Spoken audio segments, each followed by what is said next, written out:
What is up, YouTube? It's me, the Artisan MC. Sleepy and feeling under the weather now that I'm on vacation. Isn't that amazing? Who does that? Who makes it all the way through work to get on vacation to turn around and feel sick the next day?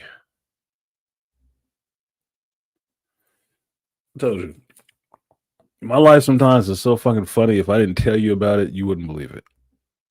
If it didn't happen to me, I wouldn't believe it. I was like, yeah, there's no fucking way. I was a damn near a zombie yesterday trying to get stuff done. Unmotivated, no energy, just like felt out of it. Out of it. Like that goddamn movie I watched, like Weapons. Need somebody sitting up there with a spoon feed me chicken soup. Because I was out of it. I was really just halfway out of it yesterday.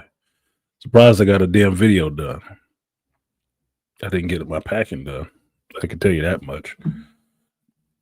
Cognitively, it was slow yesterday, and I finally got moving when the sun went down to turn around and stay up all night to finally go to sleep at like 4. To figure I'd sleep for 3 hours and get up and do this. I woke up to turn off my alarm and promptly shut back down. So it is what it is. Listen here, Rosie, talking about I need an alarm clock. Why don't you come wake me up? How about that? I wake up real quickly when, somebody run my chest or something like that. Grab my hand crank. I wake up real easy that way. Have an alarm clock. That's not it. I'm not a morning person. I'm not a morning person at all. So it's a struggle. But thank you for the donation. Look, she throwing it out there. I appreciate you. So since StreamYard was acting up and not rolling down my freaking list, let me try this to see if it works. Oh, yo, I'm doing all right. Yes, sir. I get an attitude when my money ain't right. The team don't want to see me rich. I bet they all back down when they hear the click. Oh, yo. Appreciate you, Dr. Rosie. Shout out to the Malika Me Bang. So yeah, from one Prince fan to another. Told y'all, I'm such a Prince fan. I proposed to my ex-wife at a Prince concert that I took her to. No bullshit. And that was the second concert that I went to. I got to see that man at least 4 to 5 times while he was alive. Those were one of the only concerts I would actually pay money to go see. Right off the bat, I knew I had to go. Because that's how it would happen. You heard Prince tickets was going on sale. You needed to be ready. You needed to have a credit card on standby to get your damn tickets. Because those goddamn things would be gone in an hour. It's just how it was. You kept the credit card on lock just for that. If he announced the show. Big or small, it don't matter. Big stadium or he in some little venue that he just rolling through and it's like, yeah, I'm gonna just do a hit and run. I'm gonna do it in a little small auditorium on a college campus. Like, I'll be there. How much and what time? You had to be ready. Had to be ready because I said he will roll.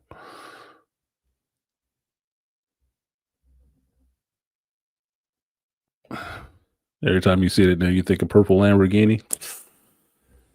Yes and no. Here's the thing. Dead set. Appreciate you seeing.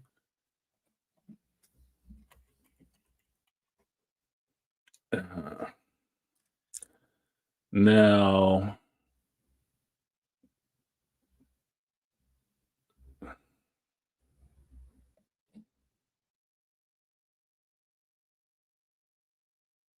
I hate when everything lasts.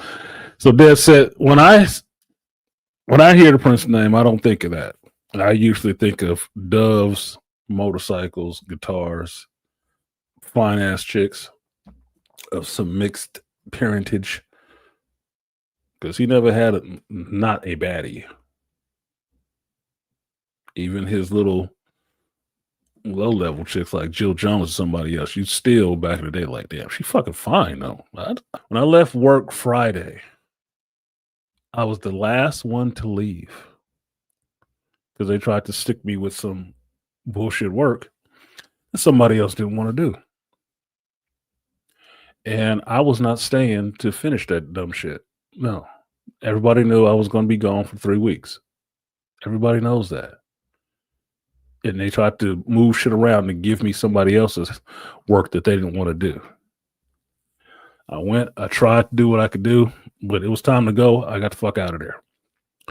So when I'm driving away from the job site, I'm playing music, right? I'm playing it on my phone, some random shit on my phone. The music on my playlists are always random. They always play randomly, right?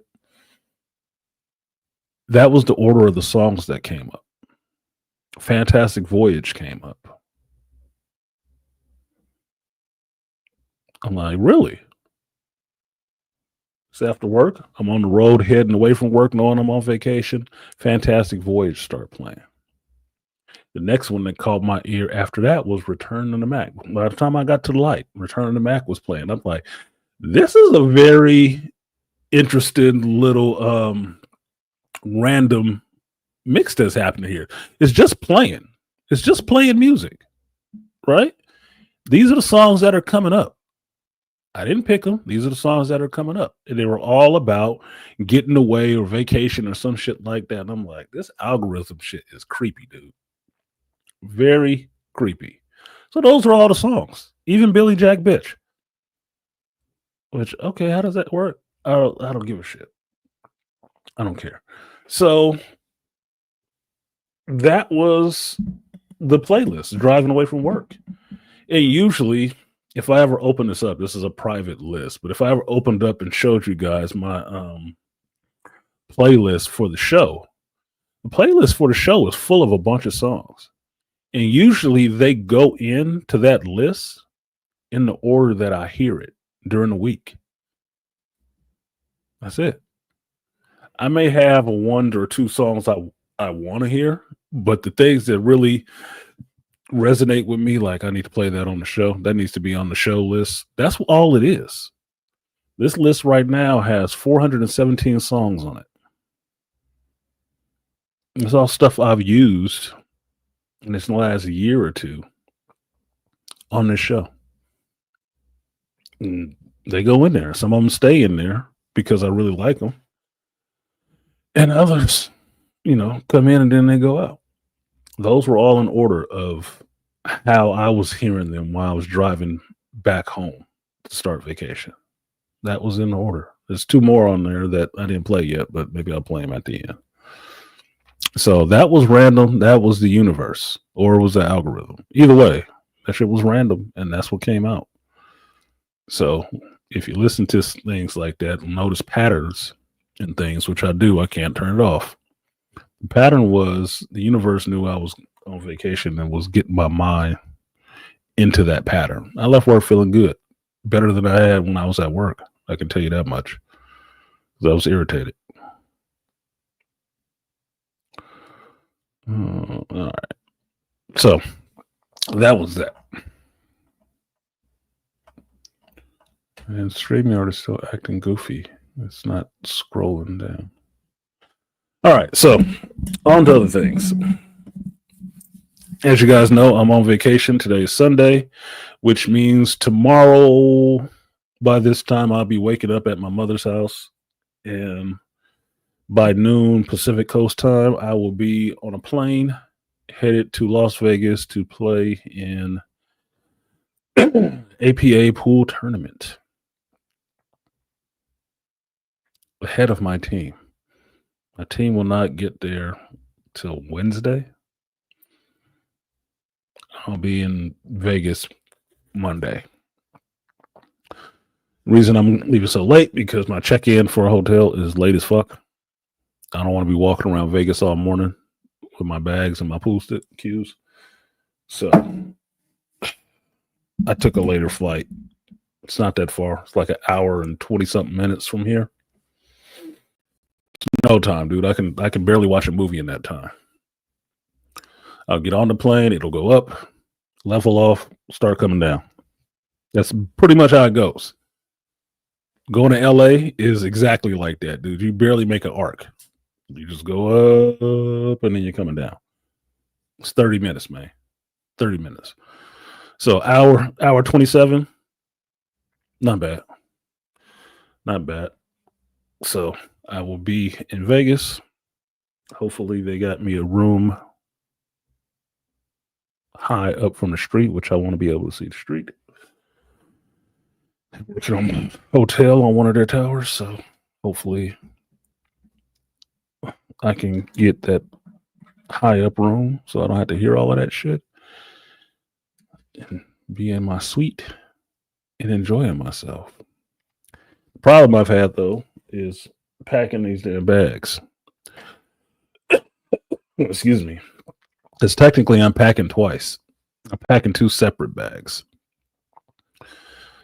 Because I will not come home. I will come back to California, but I will not come home to go on my next leg of the trip when I come back Saturday from Vegas. Sunday, the next morning, early that morning, I fly out to Georgia, to Savannah. So, and that's a work trip. Vacation over. I'm doing work stuff. I'm flying away out for work. I'm never coming back home in between there. So I need a bag of clothes for work and my laptop and all that shit, my tools and stuff. And I also need a bag to go to Vegas. And last night at 3 a.m., I was having a cognitive problem, doctor, to where I couldn't decide between the bag I just packed for Vegas was small and kind of packed, and I didn't get everything in there I wanted to. And then I have this big bag that I packed for my trip to Savannah that has a bunch of space in it. So cognitively, I couldn't decide between putting my Vegas clothes in this one big bag and just taking that with me, because I'm trying to make sense out of carrying those extra clothes to Vegas for a week and eliminating one bag. I don't know why I couldn't decide that shit. I was having an off day yesterday. It was really off. So I got a bag sitting up here with half of it not full, which I can put all my Vegas stuff in there. I just don't see the sense in dragging work clothes to Vegas, but it would just give me one bag to carry. Then I don't have to worry about swapping bags when I get back to Cali. Stupid shit. You know, the problems, modern problems. I think I will pack all that shit in one bag and then it'll eliminate. I'll still have to check it, which I didn't want to have to do. But then I can check that bag and then take my laptop with me. I just didn't want them to give me any shit about my pool cues when I want to take them on the plane, because I don't want to check those. No fucking way. I do not want to check those. That just sounds like a disaster waiting to happen. It really does. It terrifies me to think about that. I've worked in enough jobs that have conveyor belts to see how shit gets thrown on conveyors and rolled over and shit like that. I don't want to get to Vegas and find my fucking cue sticks snapped. I'd lose my shit. I would really lose my shit. Probably in the airport. And be looking for some kind of compensation. Like, I'm coming here for this reason. Motherfucker, you broke my fucking tools. No. It says your favorite artist you saw him 3 times. He's my favorite artist. He is definitely an artist. Definitely an artist. How am I feeling? Sluggish. That's how I'm feeling. Sluggish. That's how I was feeling yesterday. Sluggish. Mind you, I left the house one time yesterday and came back. And after that, I was just dragging. It's so fucking stupid. Yes, talking to you guys is making it feel a little better, but I do feel kind of like shit. And I'm seeing this as some part of the universe trying to prevent me from going, trying to prevent me from having a good time. So I don't know whose fucking negative energy that is, but fuck you very much. I'm going and I'm having a good time. I don't give a fuck. I got shorts and fly shirts and shit like that to wear. And I want to walk the floor and enjoy myself. I will take video. Just haven't decided on taking my laptop or not. But if I do this one bag, then I got to drag 2 laptops with me. Text to me right now. God damn it. I'm working.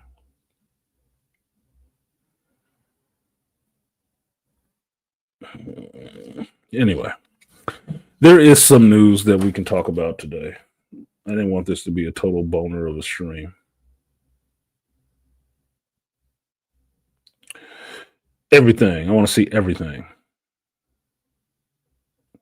Need something to get my juices pumping today.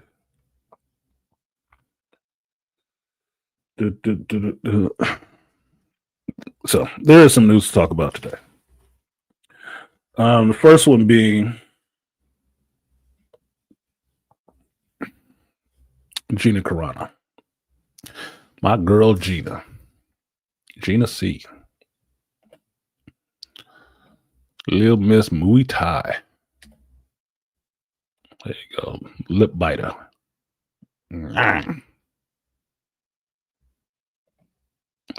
Y'all know I got love for Gina Carano. Right? Celebrity ass kicking crush. It came out this week. I'm sure you've heard it everywhere else. Since I pulled a curtain. That she won. Well, could you say won? They settled her lawsuit she had against Lucasfilm and Disney for wrongful termination in California. Now, if you were unawares, about 4 years ago, which is crazy how fast time goes. I tell people that have kids. That's why you take pictures often and a lot. That time will go by so fast you won't even notice it. You won't. If you don't think so, think of how long you were in high school. That was only 4 years. You was in and out that bitch before you even knew it. The minute you got comfortable, you was out the door going off to college. 4 heady years ago, Gina Carano was on The Mandalorian as Cara Dune. And because of some post and her making fun of the pronoun game on Instagram, some people at Lucasfilms behind the scene didn't appreciate that shit very much. So aside from trying to put her through the re-education program, I don't know why I'm having delays.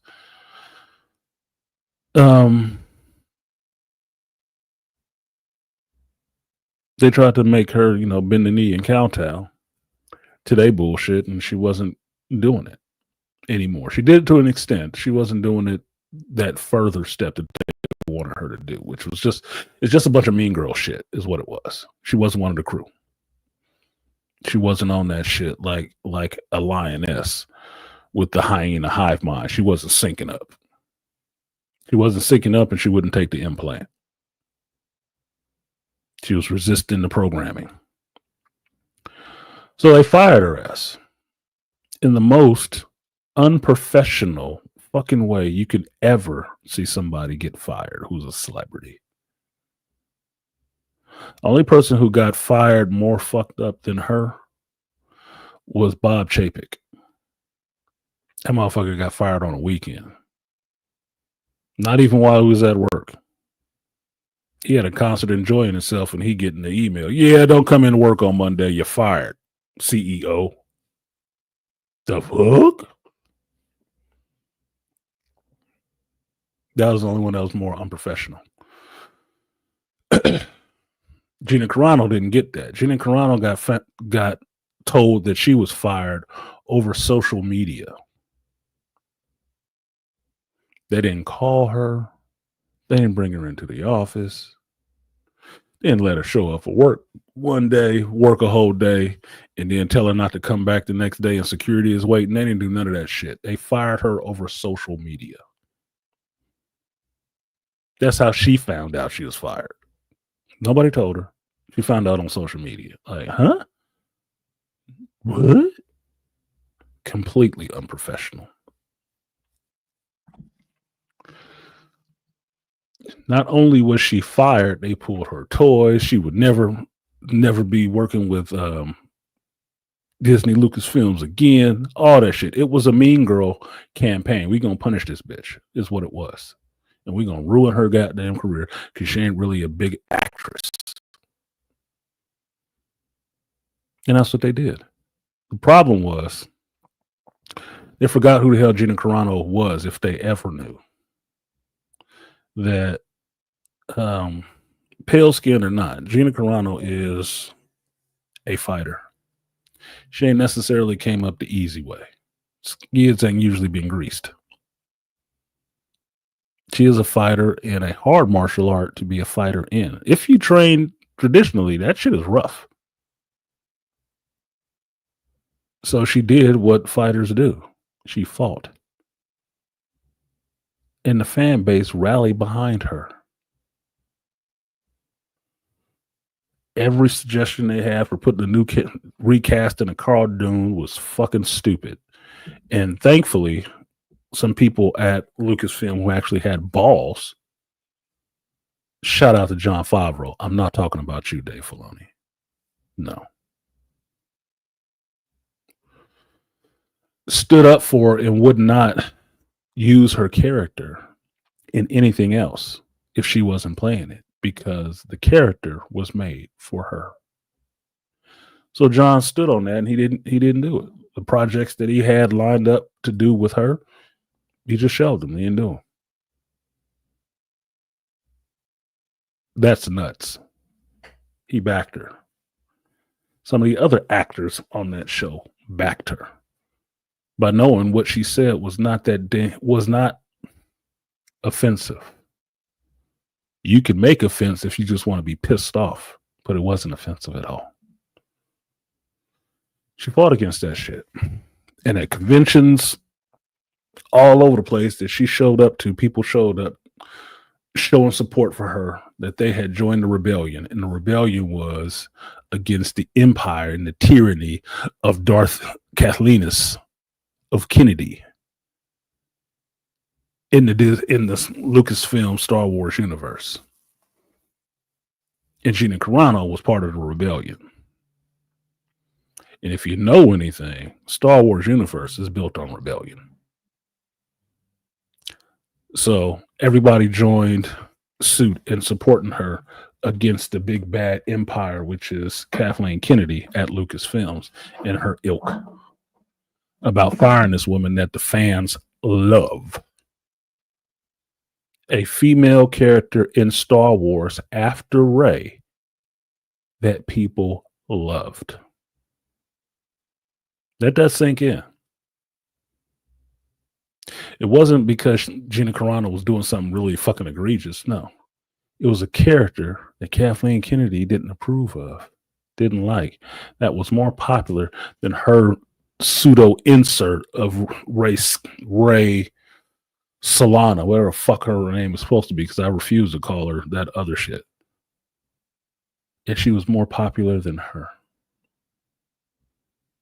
At that point in time, I can tell you there were only 2 new female characters that people actually loved in that era when Disney took over Star Wars. It was Cara Dune and it was Jen Erso. All the rest of them sucked ass. Nobody liked them. Nobody. So Tony Gilroy gave you one of them. John Favreau gave you the other. Let that sink in. Shout out to that British dude on Instagram. So Gina put up her fight, told her story in a couple of places about what happened. And when you heard it, it sounded like a Disney company special. If you listen to Bo DeMayo talk about his problems at Marvel, it sounds like a Disney executive special. It's a bunch of dumbasses over there. There's some smart people there, creative ideas and such. But the majority of those management positions are filled with people who don't like this shit anyway. Don't like you for liking it. Only know the agenda they want to push and try to get rid of anybody that disagrees with them. When you heard Gina's story, that's what the fuck it sound like. Well, given the political winds shifted as they did, Gina's story actually was listened to by somebody in a position to do something about it and further his goals of getting at Disney in their leadership about the dumb shit that they were doing. Now, I can't remember if this person is actually still a shareholder or was a shareholder, but he backed some other people who were trying to take control of the board of Disney to get this dumb shit from happening because Disney was losing a shitload of money, for stockholders. They were having proxy battles, a couple of them. So, since this dude got kind of called out by Bob Iger, the CEO of Disney, he kind of took offense to that shit. And he famously said, he told Bob Iger to go fuck yourself, which I enjoyed. I thought that was brilliant to me. The richest man in the world got on stage after you and told you point blank and period to go fuck yourself. That shit was comedy to me. I love shit like that. That's balls. That's some fucking nuts. And you know what he did after that? He meant that shit. He helped other people back those little proxy fights. And another person he helped out was Gina Carano. And he stepped in and said, your legal fees is covered to sue them. And I'll have a team of my lawyers go and look through this shit. Never met her. Didn't have to have a conversation. He just did it. It was known through social media. This was going to be done. And it was done. And with his financial backing, them lawyers dove hip deep like it's a Sarlacc pit that is Lucasfilm to finding that information and ferreting that shit out. And Disney and Lucasfilm was scrambling. They wanted emails. They looking at computers. They want the record. Who did what? Who fingerprints is on what? They went in. They jumped up their ass with a microscope and a flashlight. Boy. What up, Blood Boiler? And Joe Herb. And the Beastly Nerd was good. So they were into that shit for about 2.5 years almost. Because he didn't immediately jump in to help her. That case had been going on for a little while. And then he came in and gave it that infusion, boy. They got busy. And Disney was scrambling. They were scrambling. Like a short order cook on a Monday morning, man. They were scrambling. Well, recently it finally came to a head because what everybody online wanted, at least in the YouTube spaces and whatnot, who have met Gina Carano, supported her and everything else, we wanted that discovery. We wanted to see those emails and those leaked files and what the lawyers found cracking Lucasfilm's computers open and seeing who was sending out the word to fire Gina Carano. They wanted to know who it was because for us, it's just pointing to Kathleen Kennedy. We just wanted the smoking gun. We want to see her cold, crusty, gnarled emperor's daughter hand on the trigger. That's what we want to see. We want to see those emails of these little nasty mean girls talking behind the scenes in emails like they fucking do. Emails, Teams, text messages, talking about how they gonna get rid of this bitch because she ain't following the line with the rest of them. We wanted to see that. We want to know how far it went. Well, a month or so, it's supposed to go to court in September because they made it past those other hurdles that Disney was trying to throw up and the bullshit they were trying to say. And the judge was like, nah, we're going forward. No, we're going to go forward. No, she has an actual case. We're going to go forward. Yikes. The old Disney game wasn't working the way it used to, or just throwing lawyers at people and making up some bullshit and the judge would pass it off so they never have to see you. No, that didn't happen. This judge was like, no, we're going forward. We're going to go to trial. Gina's showing some resolve. She wasn't backing down. And sure enough, a month before they have to step in the courtroom, they reached a settlement. Oh, really? You didn't see that coming?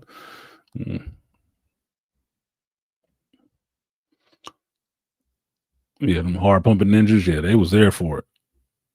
Look, their fees were covered. What kind of vigorous defense can you getting if the richest man in the world is backing your firm? It's paying your salary. You get everything you want. That's like working a Fed job as a construction worker, dude. We getting everything. We getting all our bennies paid. I'm about to make money on this goddamn job. Holy shit. Let's get it. You go to work with some exuberance on that shit. Like, whose shit is we cracking into today? I want everybody computers. I need to see all these records. Cease and desist. Don't delete anything. We see any fingerprints, you deleted some shit. Your ass is in it.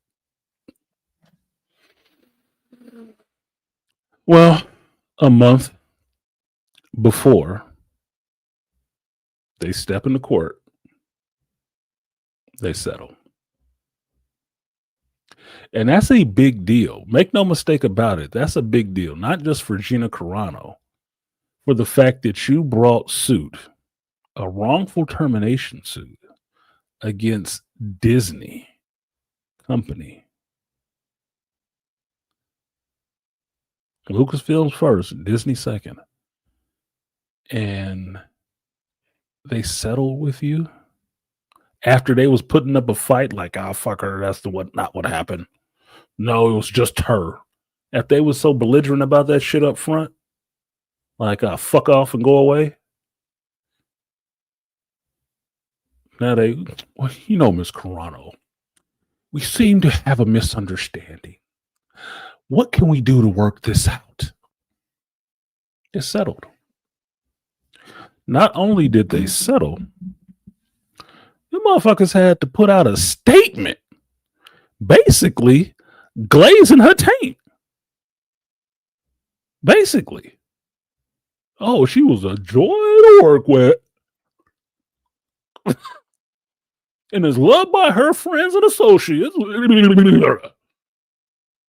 That's what they did. They fucking glazed her taint, man. For real.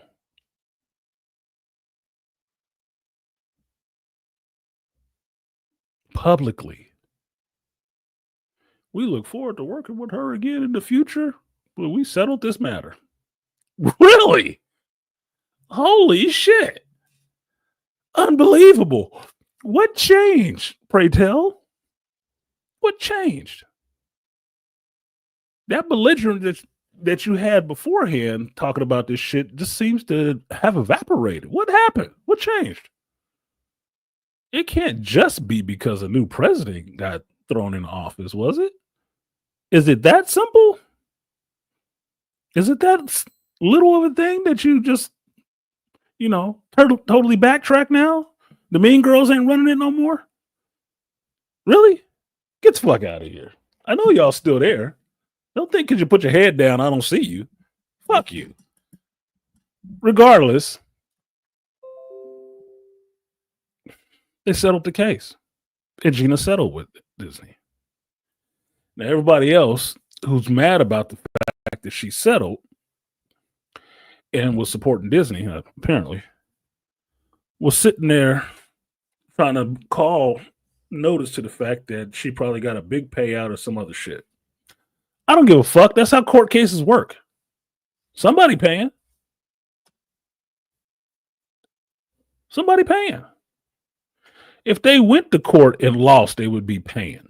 So I'm not looking at her sideways because there was a settlement and she possibly got paid for it. So she should. Because make no mistake about it, yeah, Elon Musk was footing the bill, but them lawyers still got to get paid, motherfucker. No matter who pocket it come out of, they still got to get paid. They was doing their due diligence. Pay them for their hard work. Pay them for their skill.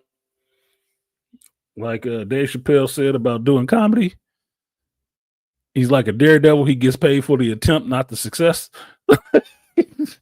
The hell, them lawyers got out there, they get paid for the work they put in. It might be disappointing they didn't get to step into the courtroom and just, flambe these motherfuckers, but, they still did all the research. All the paper built up. They still got them billable hours. Somebody got to pay that shit. Compensation must be given. So I'm not upset about Gina getting a payout. I hope she did. Now, I'm subscribed to her on Instagram, and I was wondering what this post was about because I saw it earlier in the week, and she was on there just smiling with her little cowboy hat on and shit like that. The picture that you see on the thumbnail was a screenshot that I took. I'm like, look at her little pretty ass. What is she up there giddy and grinning about? And then I heard about the settlement. I was like, now I understand why. Good for you. Pyrrhic victory, as it may seem like it is, it's a victory nonetheless. And she was happy. Cool. Now, to me, in this matter, every time people settle, it doesn't necessarily mean they've admitted wrongdoing. But the fact that Disney settled with her, which we all know what they did to her was fucking wrong.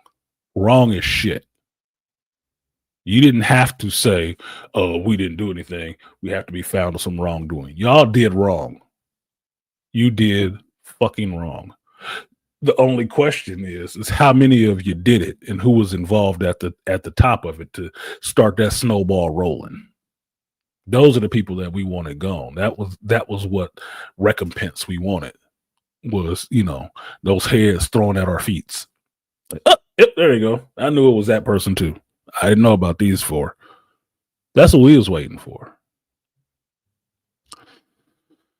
So the settlement in that sense does show that in this sense, there was wrongdoing and they know it. They were going to trial. They didn't want to go to trial. That's why they settled. If they had a winner, if it was just a banger, they had it locked down that she ain't getting shit, they would have still went to court. It would have settled a damn thing. Because why would you? No, we got this shit locked up. This is a win. Let her waste her money. Her and Elon's. Fuck both of them. Let's just roll in there and let them know the mouse don't play. This is a kingdom you don't want to fuck with. No. They settled up. They got right and said, how can we make this good?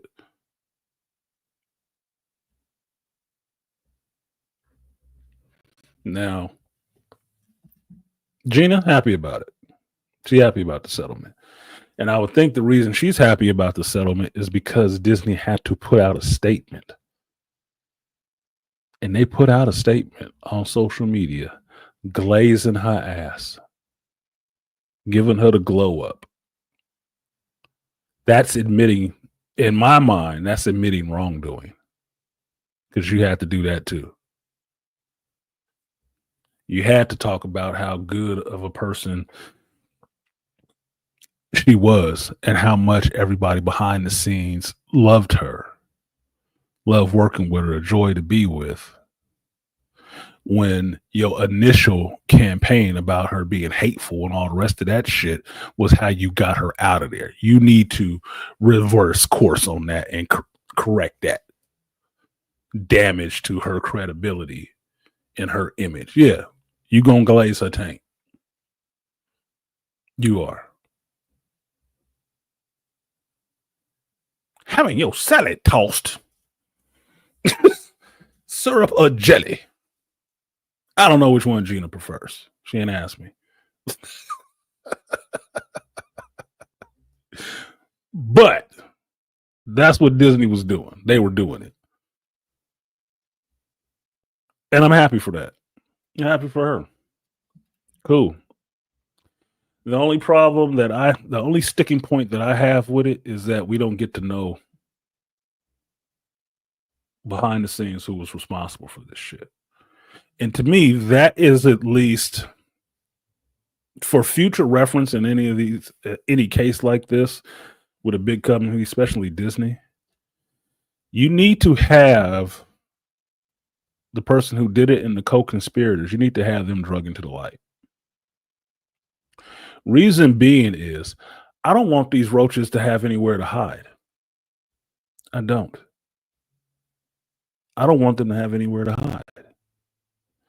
Because maybe us as the public don't know who they are. And maybe we don't care necessarily to their actual name.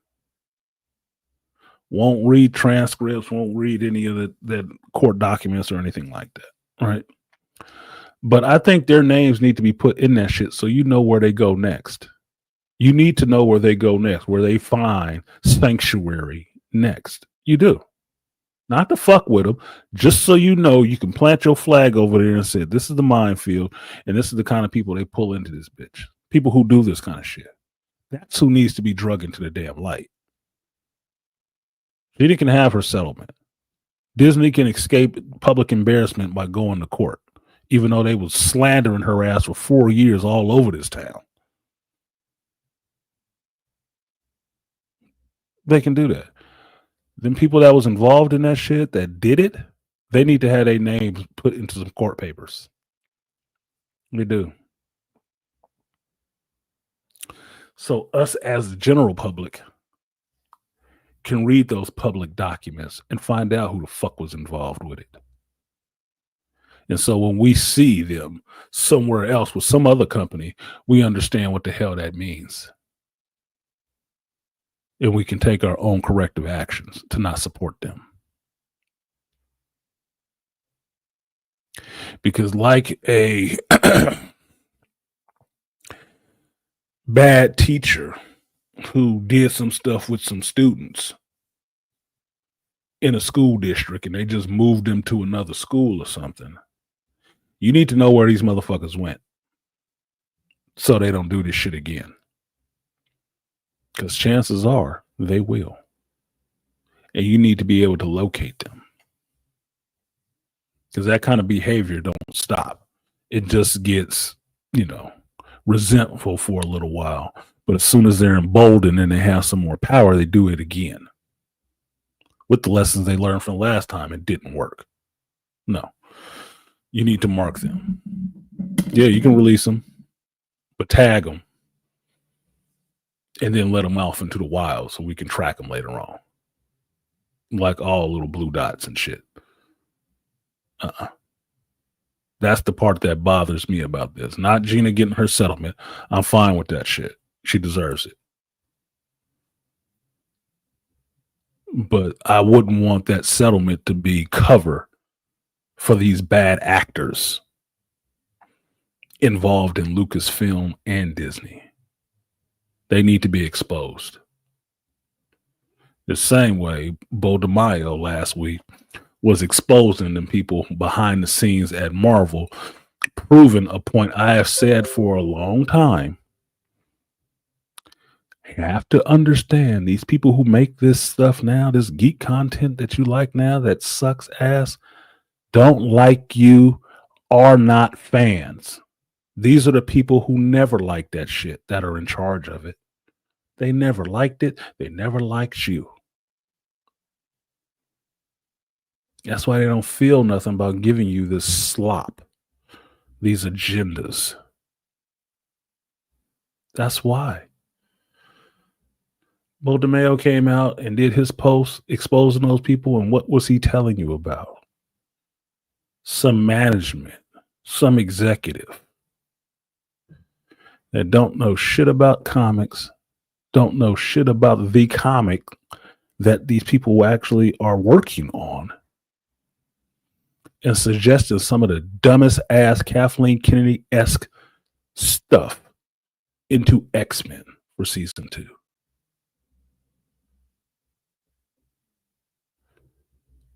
And to keep his sanity, I'm guessing, he had to put her name out there to let it be known who the hell she was. Are you surprised it's a her? Beneath the 4 Horsemen of Apocalypse color coordinated? Because the audience won't know who they are. The audience isn't as dumb as you. Even the normies.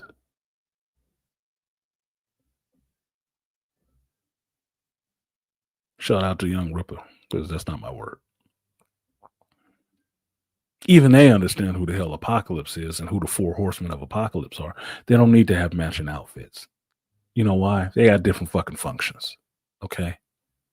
They come from different places.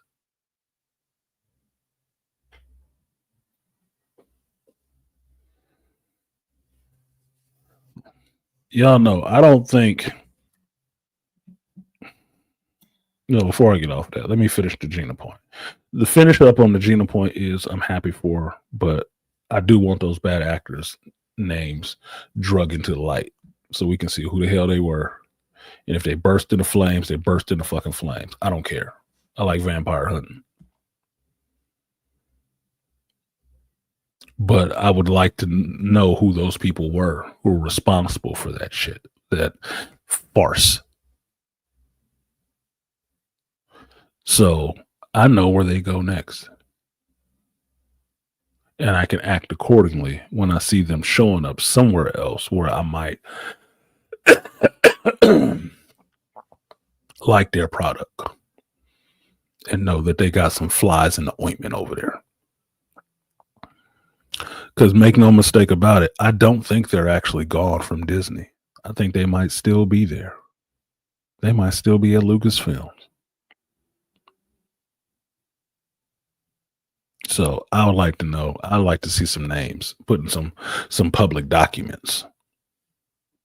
Not to do anything, just so I know. Because like I said, one of my mottos is I don't care what you stand for as long as I know what it is. I don't care what your point of view is. As long as I know that you stand on it and that's what it is.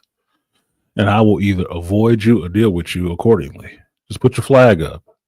Stand on your square, put your flag up. I know exactly where you are. Cool.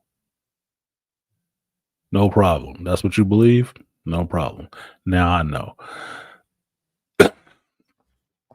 Being here, living here in California, my biggest problem with the people that are here, especially when it gets down to racism and bigotry and all this other kind of shit, is they covert.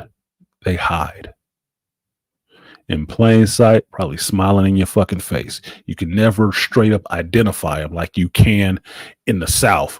Some dude in his truck with his flag on it. You know exactly what he on. And he ain't shamed about showing you either. Cool.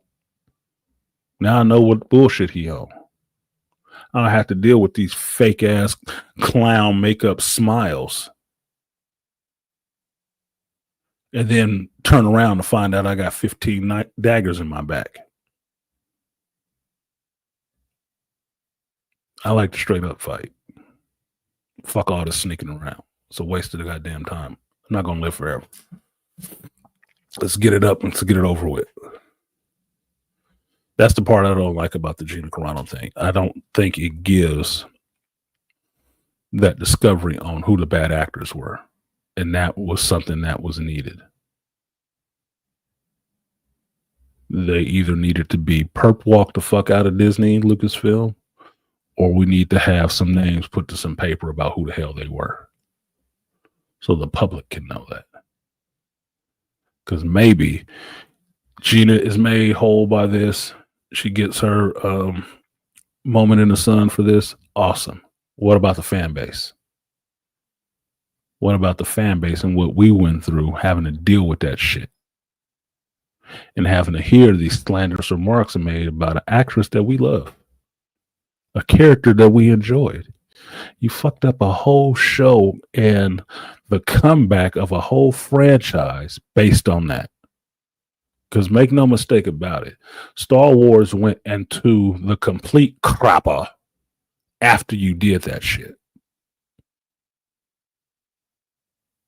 It is a direct result of how far you slid after that event. You can track it. And it's not even barely noticeable. It's very noticeable. You couldn't sell me Star Wars shit right now. Jon Favreau's doing Mandalorian and Grogu. I can't say I'm looking forward to it. I can't. Even with Jon Favreau on it. Can't say I am. Like Din Djarin, like Grogu, like Jon Favreau, love Star Wars. Can't say I'm looking forward to that shit. That's sad. It's like a Superman fan not being excited for James Gunn's Superman. Well, yeah, it's coming out. I guess I'll see it, but not the first day.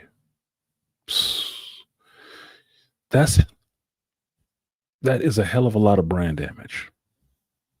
But y'all tell me, y'all sitting out there quietly listening, what do you think about that shit? Do you think this is salvageable? Do you think this is the best outcome? Would you want to know?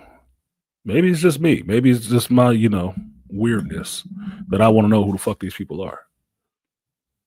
But you tell me. Put it in the chat. Would you care to know who these people were that was behind the scenes firing her? Because make no mistake about it.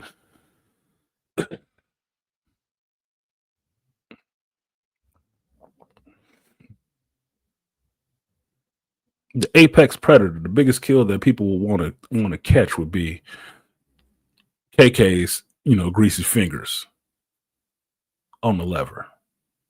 That's what they'll want to see. Make no mistake about it. But at this point, after all the damage that she's already done, it don't really make any difference to find out to me if she was involved in it or not. She run that part of the company, it's her fault. That's how leadership works, boys and girls. That's how it works. All that negative shit that happened, it is your fault. Even if you didn't know about it. Because if you didn't know about it, it makes it worse. It makes you an inept fucking leader. Because you don't know what's going on with your staff. Which you need to know to be a competent leader. If they off just doing some random shit and you know nothing about it, I don't know, you are no good at your job. You need to leave. That's never supposed to be the reason you give.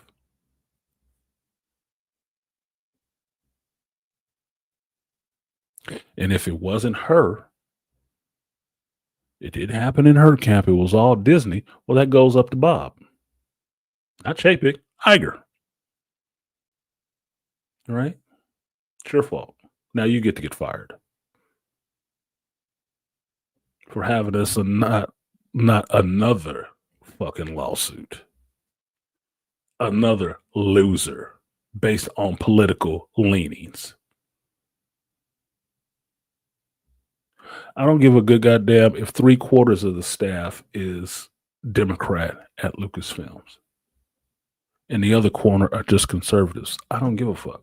I don't care if it's 3/4 of them are conservative and only a quarter of them is uh, liberal. It doesn't matter. I don't give a shit. Your personal politics ain't what you're doing here. If you care that much, join a political party and work on somebody's goddamn campaign. But when you're doing this stuff that is put out to the world, who's made up of all these kinds of people, why don't you keep your own personal opinion out this shit? Keep your political leanings out of it. It's not helping it at all.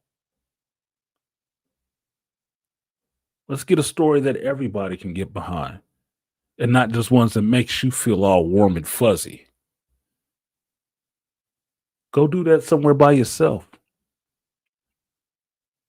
Get some kids, make a play. But this is about money. Billions of dollars squandered on your personal bullshit. I don't like the president. Who gives a fuck? Nobody ever likes the president, you dumbass. There's always somebody who doesn't like presidents. Who gives a fuck? That's like saying water is wet and you breathe air. Who cares? That's common. Everybody has the right to dislike who the fuck they want to. We are not living in kumbaya land. We don't like me, so we need to talk to him about that because he doesn't see things the way I do. Get the fuck out of here. Who are you?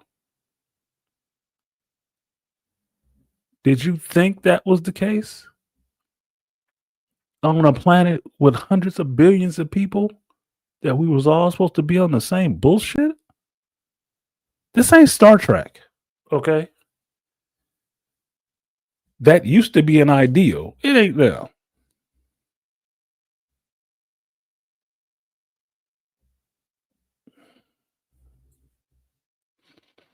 That shit is a work in progress. Joe Herb said, yep, these people need the answer for such unprofessionalism. Oh, they do. Because I don't want them revisiting that shit on anybody else in a smaller scale so they can feel like they're justified. They get away with doing this shit to somebody like her, they'll be fucking over somebody smaller than her that people don't know about. Reenacting their tyranny in a galaxy further away.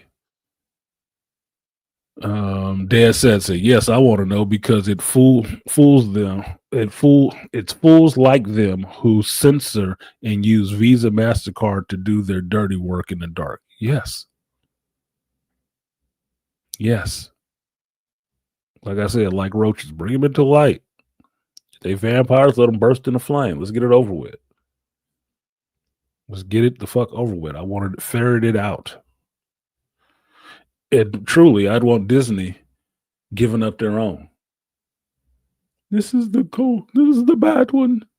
Why? I thought we were friends. Fucked up. You got us too into the light. Beastly Nerd says, hell no. Too much has been done to the brand itself, but I would like to know who, other than KK, killed my love for Star Wars. KK and Bob Iger. J-Pig was trying to correct that shit.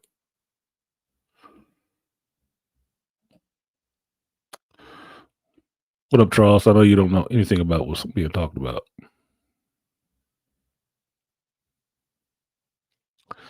Your colorism astounds me.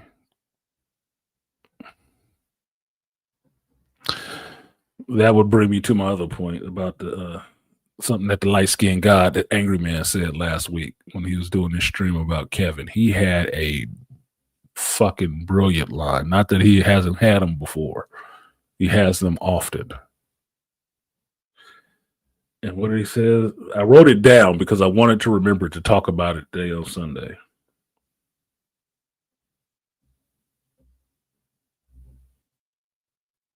What did he say? I'm too bright to be a shadow, both figuratively and literally.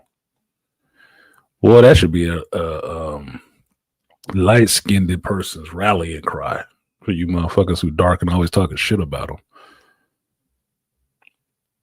That's facts. I thought about you when he said that shit. I am the color that I am. Am I not black enough for you?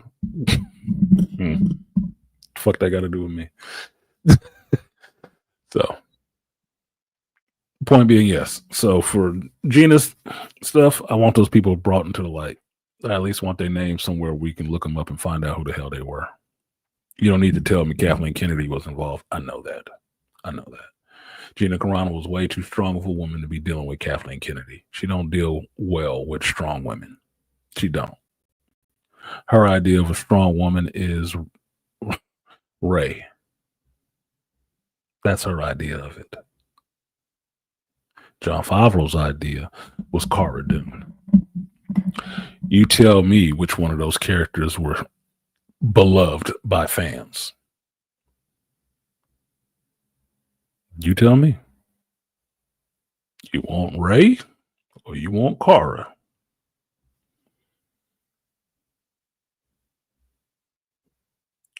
That's the part that's funny. It seems to me that men are the only ones who can give you good, strong women. And not because they made him just like a guy. Funny how that works, huh? Feminists can't give you a strong woman. Looks like Ray. Totally unlikable. Mary Sue to death. To death.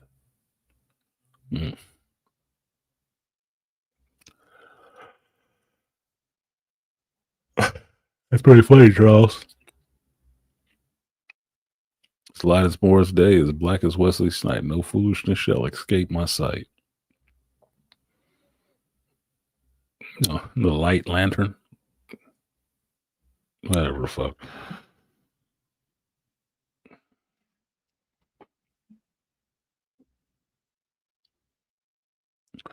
So, I'm happy for Gina.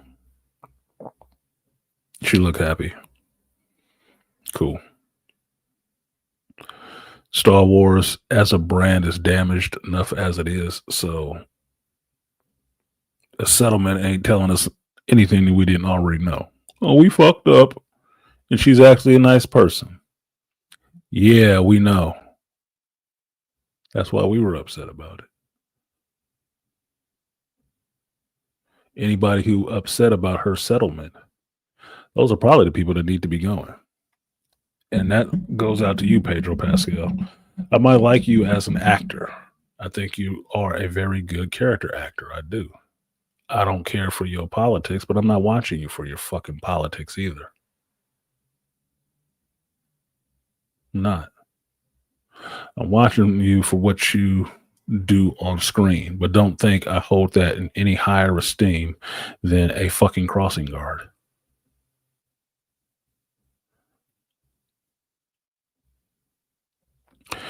For me, I think it's very funny how you put this out there to your female counterparts, co-stars and stuff.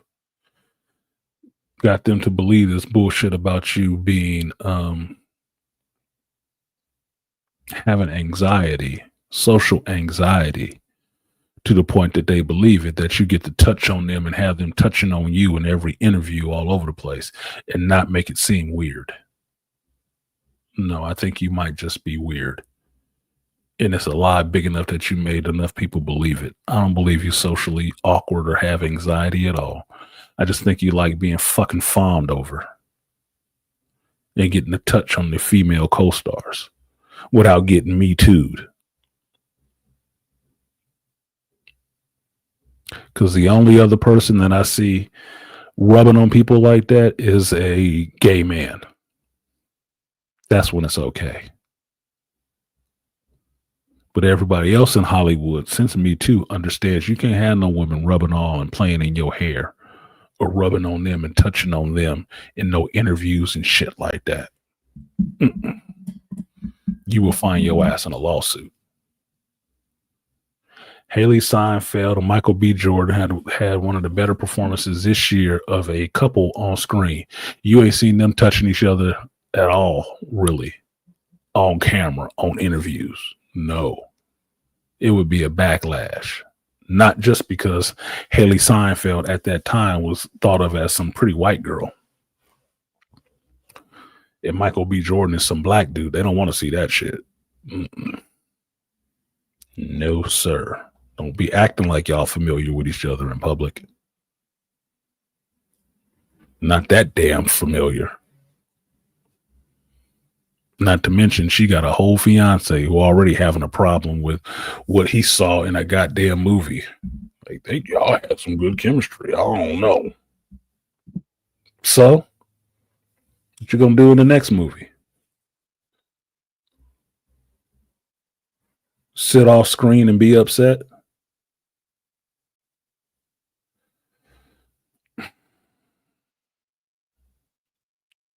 Your fiance ain't ugly?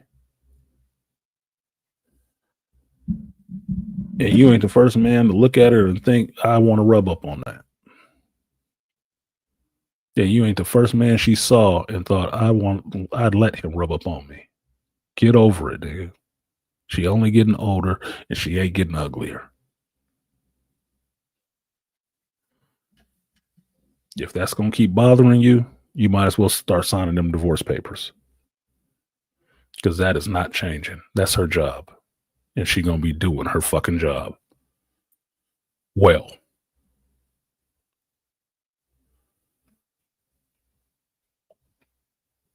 Good. You should have married her. That's his business. Fuck him. What you mad about, nigga? Look, do you think Selma Hayek's little French husband give a fuck about what she doing in the movie?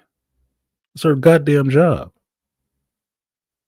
Whatever she doing in the movie, she gonna bring her little 5-foot nut and sexy ass back to the mansion, and he gonna have her on her knee, barking like a dog, sucking him off. That's his purview. And I don't know if you've ever seen it. She loved the hell out of her husband. Loved the hell out of his ass. And he don't look like nobody. Don't matter. Don't matter.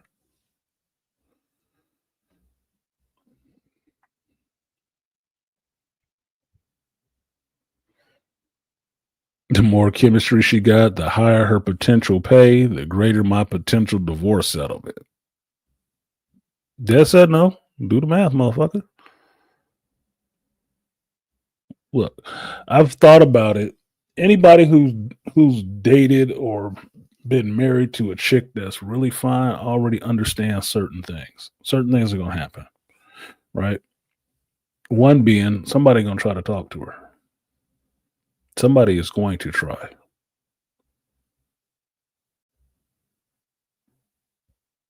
It's kind of just what you sign up for. You understand it's going to be a headache. You might have to be on your shit more often than if you got some 5 adjustable 6. But she also gonna have to be in your court, nigga. If she not in your court and she more entertained by all that free attention than your ass, you probably shouldn't even be getting married. Haley Seinfeld don't seem like that kind of person. But we're just the public. I'm just sitting in the public watching her. She seemed like a pretty upstanding, nice woman. And now that I know she got some Black and Latino in her, shit, she might lean on the Latino side and be loyal to a fault. You might be good. Meaning you might be good to fuck up one time.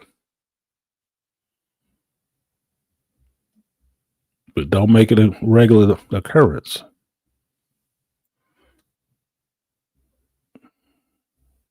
She will fly the coop. She obviously like your ass. Stay married. And stop worrying about the dumb shit. That's what ruins most first marriages. That insecurity. Because that's all that shit sound like. Bunch of goddamn insecurity. about the fact that your wife is fine to other men that you might see yourself in competition with. Oh, nigga, you won. You married her. Shut up. You won. You got her. Stop tripping over dumb shit. Anyway, moving on. That was the Gina news. The Bo DeMayo news is similar to the Gina news, but it just highlights the point that we know that there are bad actors behind the scenes in both of these companies attached to Disney. Whether they come from the Disney side or hired by Disney or hired by Marvel, Lucasfilms themselves, it don't matter. It's a shitload of them in the Happy Kingdom, and they don't like anything that the Happy Kingdom produces. The shit Bo DeMayo was lining out, I told y'all before about listening to his video that he put up on YouTube about what was going on behind the scenes at Marvel. Stripping his name off of X-Men 97 Season 2. Stripping his credits because he was talking and he was letting it be known what the hell was going on. Bo DeMayo is a creative. He is a creative and he is a fan who knows these X-Men. If you don't have Bo DeMayo doing the X-Men, I'm scared for who is doing it. I am. And every time he exposes some shit, it lets me know that the wrong people are in charge of this franchise. The wrong people can have the levels of power in this shit. Because this dumb bitch that he was talking about in his little Twitter article and the stuff that she was saying sound like some dumbass Kathleen Kennedy shit from back in the day. Like Spielberg was saying, she never had any good ideas. Her best idea was bringing him his coffee the way he ordered it. This chick that's running this X-Men shit sound like the same thing. And make no mistake about it, she's not a bitch just because she's a female. She's a bitch because she's doing something against canon. If it was a dude, he'd be a bitch too.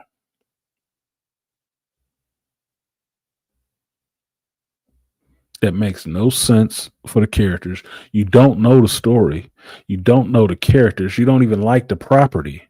And you're making decisions based on your fucking feelings on stuff that's actually accurate to the source material. Oh, I ain't Red and Slim. And you know, a director said they didn't like it either. Can we just change that? No. Abso-fucking-lutely not. Red and Slim is Scott and Jean. Anybody who's ever read X-Men know that shit. Even if you only read The Adventures of Cyclops and Phoenix, even if you only understood Cable's origins, you understand Red and Slim is pivotal to that shit. They have to be Red and Slim. They can't be Mom and Dad. No.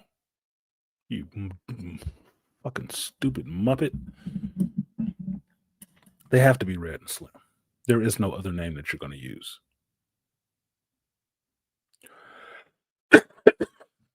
If you did a story that was the Red and Slim story, raising young Nathan Dayspring Summers in the future, and you didn't call him Red and Slim, somebody would be looking at you like, why the fuck did you do that? That's Red and Slim. Who else do you think they are? That shit is maddening to think that that's what's going on over there. Maddening. But in some ways, not surprising. Why? Because I watched fucking She-Hulk. Every episode. And I remember that frumpy, self-inserting ass goofball that got to write that show. And all the shit she put into that show. Charles is in here. He says it every fucking time. about how she ruined that character for people. Nothing like the She-Hulk from comics. No. You know why? She never read those fucking comics. She never cared about the character. She just wanted to insert herself and talk about what she wanted to talk about with the character in the background. Her problems with dating and mating. I hate when people have to explain stuff to me when I'm great at my field. Obviously not. So basically what you're saying is people correcting you on writing and you just think you're that much further ahead of them. You don't want to have to listen to them for that shit because you're supposed to be an expert on it. You suck. You suck. The best episodes of this show weren't the ones written by you. And that's in the She-Hulk show. The best episodes of that show weren't even written by you. What does that tell you? You, in fact, suck. Work on your personality and shut the fuck up about your accomplishments. Nobody gives a goddamn. Who you are as a person, as a woman, shines through more if you have that kind of personality. You're not getting the man you want. I don't know. Be attractive to him. Lose some weight. But don't be taking it out on everybody else because you just feel like the fat girl on the side. You are. What? And you don't like people talking to you. Then live on an island. What the fuck, dude?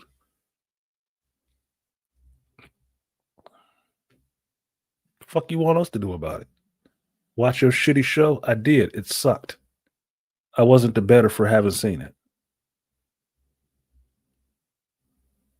And even as a caveat, I still give you the one. I thought Daredevil doing the Walk of Shame was funny. I still thought that was funny. Everybody else hated your ass for that shit.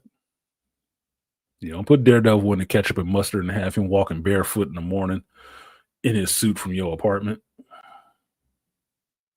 He ain't in New York. He ain't in Hell's Kitchen. He in L.A. Somebody got to leave. She ain't. It's better that he's wearing a costume and not running outside his underwear holding his costume. Whatever. I didn't give a fuck about that. I thought it was funny. Yeah, no Red and Slim. No Red and Slim is blasphemous. And Charles She-Hulk does exist. This is the thing. You have to remember these things existed in some way so you don't let them repeat that shit. You have to remind them of it so they don't do that shit again. They rely on what they believe is the main audience's attention span being so fucking short that they'll forget after a year or two. You need to let them know that you are as long live in your memory remembers like a fucking elephant. Like, no, I'm still here and I still remember that shit you did. No, don't bring this goddamn person back around here ever again. I still remember. Me and Petridge Farm still remember, and I'm not forgetting. No, I'm still holding post and watching the horizon. Don't let that motherfucker come over that bitch again. Nope, we here. 1,000-yard stare, buddy. Got you. I know you were. You talk about it every time. I know you were disappointed. I was disappointed. I'm not even a major She-Hulk fan, and I was disappointed. And I was excited for the show. I thought, oh, okay, it could be good. It wasn't. It wasn't.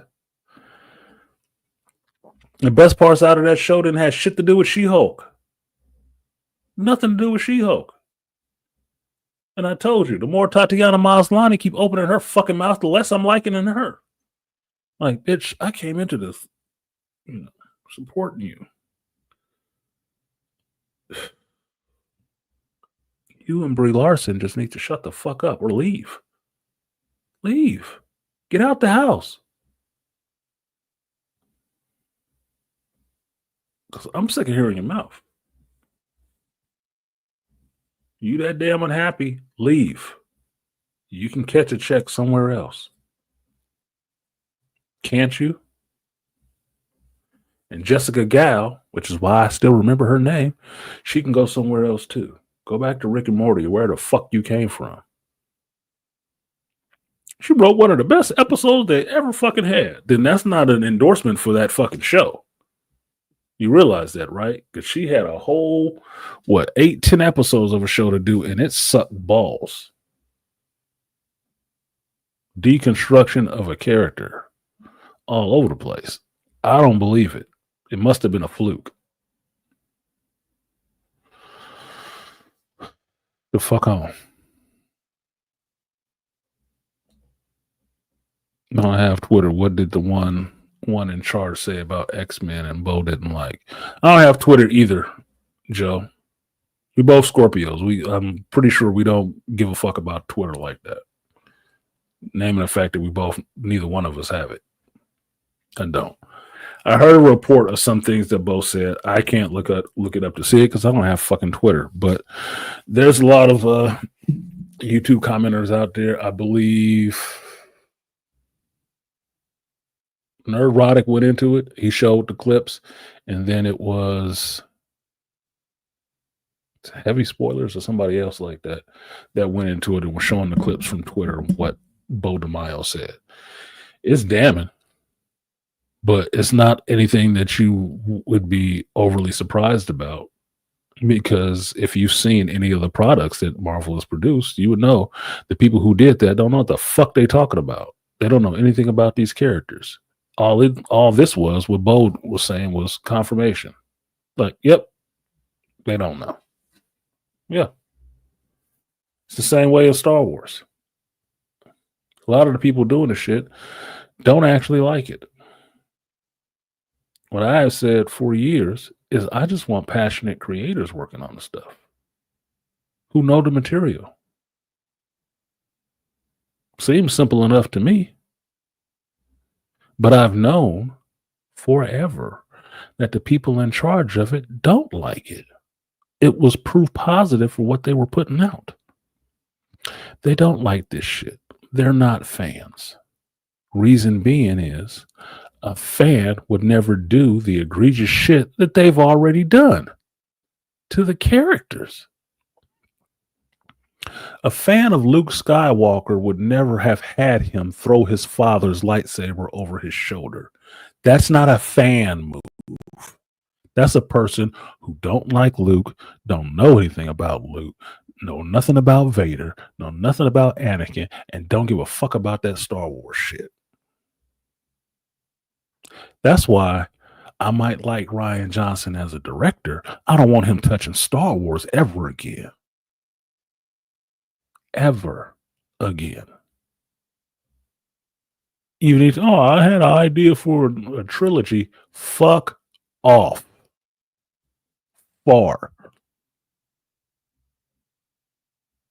This brand is not better for you having touched it. Keep working on your shit. Keep doing your Knives Out universe stuff, and I'll watch that and I'll like it fine. Because you ain't fucking up nobody else's continuity or characters. Beloved characters. Keep doing that. As long as you're doing that, I can still fuck with you. You fine. You come over to Star Wars, I got issues, homie. I saw you on the horizon. We drawing a bead. Get the fuck out of here. Get the fuck out of here. You've done enough. You've done enough, and your touch was not gold. It wasn't magic. You've done enough.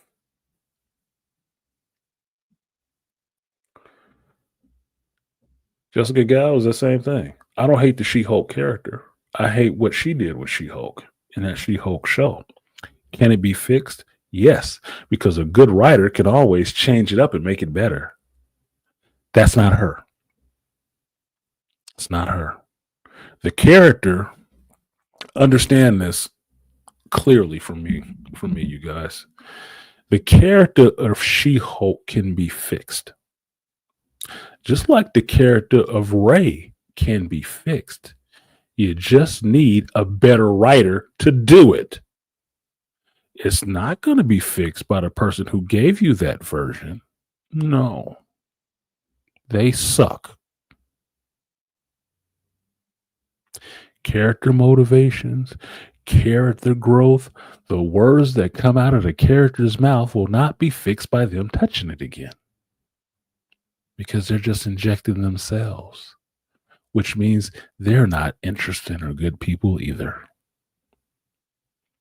But if you take a competent writer, I would dare say even Zach Krieger wrote a better character in a shorter span than that Jessica Gals She-Hulk stuff. She'd make it more interesting. If you saw the movie Weapons, the character of Justine, played by, what's that bitch's name? Julia Garner. She could have been She-Hulk. The way that character was could be a She-Hulk character, and it would have been more interesting to you.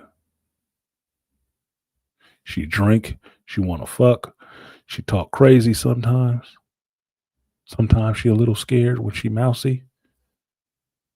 That would have been a more interesting She-Hulk than the shit that you got. Because the person who wrote it ain't that goddamn interesting. And that's what she's complaining about through the whole show of being irrelevant to men. Get therapy. Get a personality. Or just open your legs more often.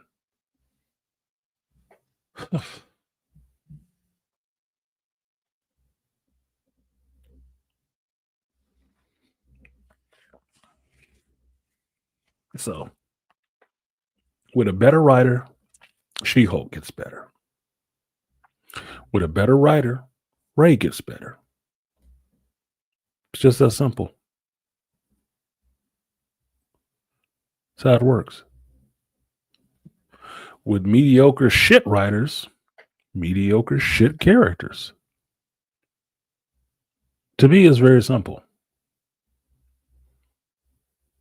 It's very simple.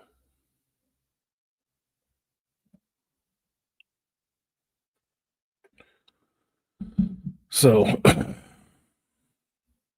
behind the scenes of Marvel is a mess, and we know this because we are the buying public who are watching these movies and constantly shaking our head like, this is not passing the smell test. This is not doing it. The last two things that they've done, which was the Eyes of Wakanda that I saw, and Ironheart, they pushing under the banner of Ryan Coogler being executive producer. Like, you know the guy who did Black Panther, right? Well, here's some more of this bullshit that you might not like.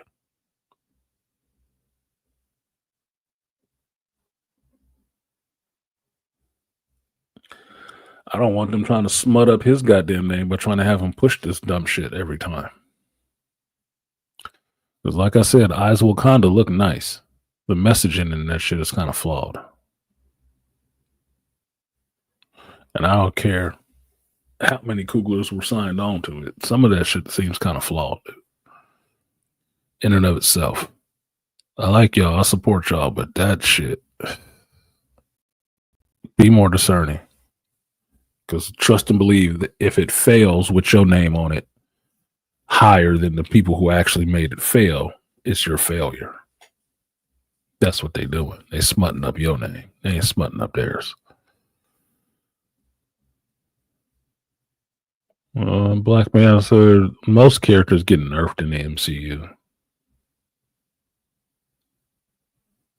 This is what it is.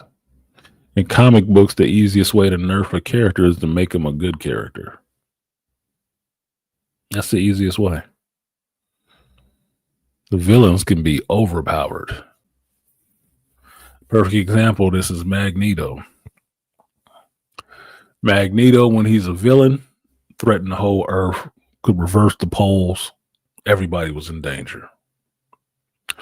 Magneto, when he was a good guy on the X-Men, could only move little shit. Lost his powers altogether. That's just the leveling system in Marvel. I still haven't finished Eyes of Wakanda yet. I had to stop watching out of disappointment. It's only 4 episodes. You might as well power through that shit and get it over with. Like I said, a lot of times I will watch this shit so I know what's going on in it, even if I didn't enjoy it. It sounds sadistic. It does. It sounds sadistic. It sounds like I'm torturing myself. And in some ways you are. But you have to understand, to not talk out of ignorance on a lot of things, you have to go through. You have to go through some shit to understand what shit is. So some of this stuff I watch, and if I didn't like it, I didn't like it. But at least I can tell you why I didn't like it. I'm not telling you I didn't like it because somebody else I know and respect said they didn't like it. That's never the reason. That's not me having my own brain and my own thoughts. Because even in not liking something, I can tell you the good points in it. Because I'm not just looking for the negative experience. To come back, puff my chest up, talk loud, and say, yeah, it sucked because of this, this, and this. No, that's not what I'm doing it for. I'm doing it because I want to be accurate about what it was and what it wasn't. So I'm looking at it on the whole. What worked, what didn't. Those are conversations I can usually only have with people who've seen it too. Because if you haven't, what are you pointing out? Nothing.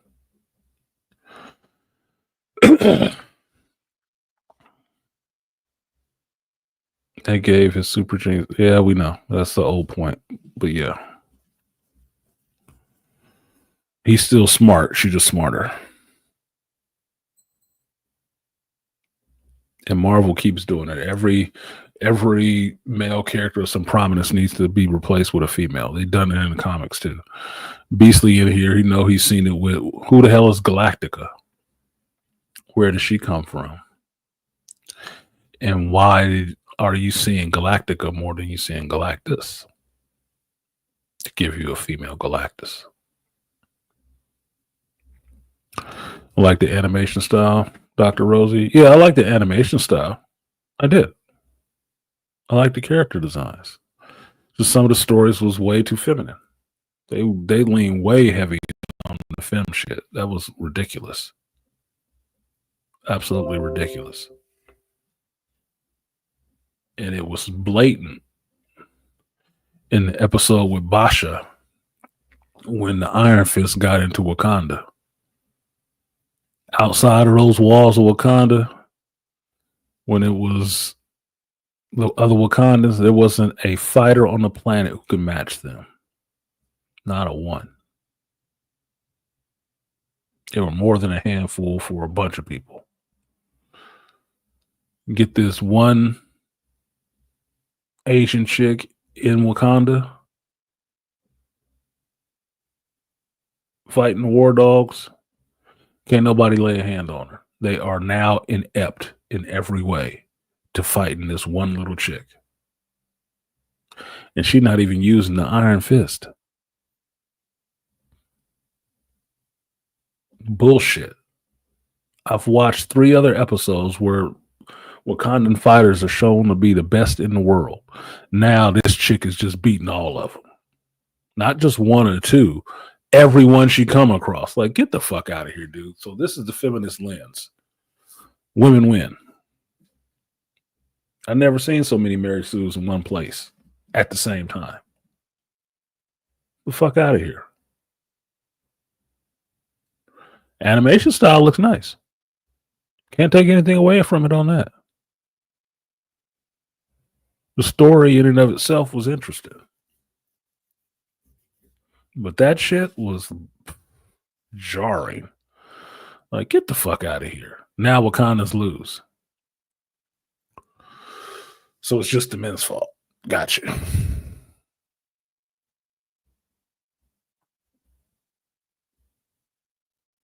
Anyway. So about 2 hours in.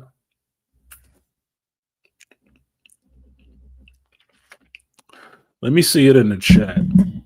I know it's going to be low. It'll probably be 3 of you at the most. Who has seen the movie Weapons? Who took the time to go to the movie theaters and watch the movie Weapons?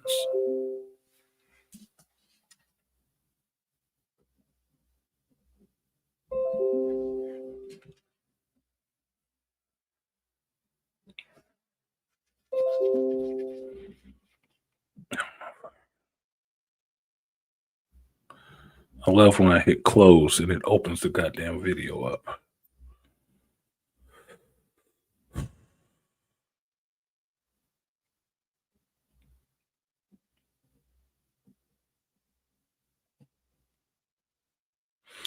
Waiting on you, studio audience. You know YouTube is really serious on engagement now. So you have to be actually active. I didn't. I heard it was a horror. I heard it was a horror film. Not into those. Bullshit, Herb. Bullshit. You'd like this movie. I would say one of my points on this movie is that this movie in Sinners is proving that there is room in the horror genre to tell a story that is not necessarily a horror movie. That what I see this movie doing and what Sinners did is they took something that's supposed to be horror and made a great movie out of it that doesn't necessarily just fit neatly into it's a horror movie. It's not.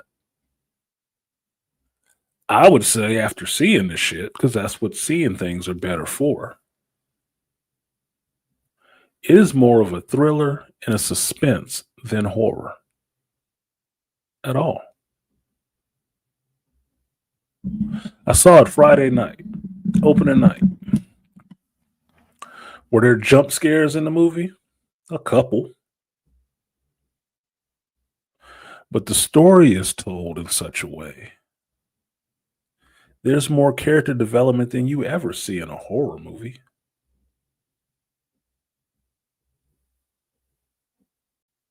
There's more story going on than you would see in a horror movie. And if I wanted to spoil it, I would tell you there's really only one thing that's not real in the shit.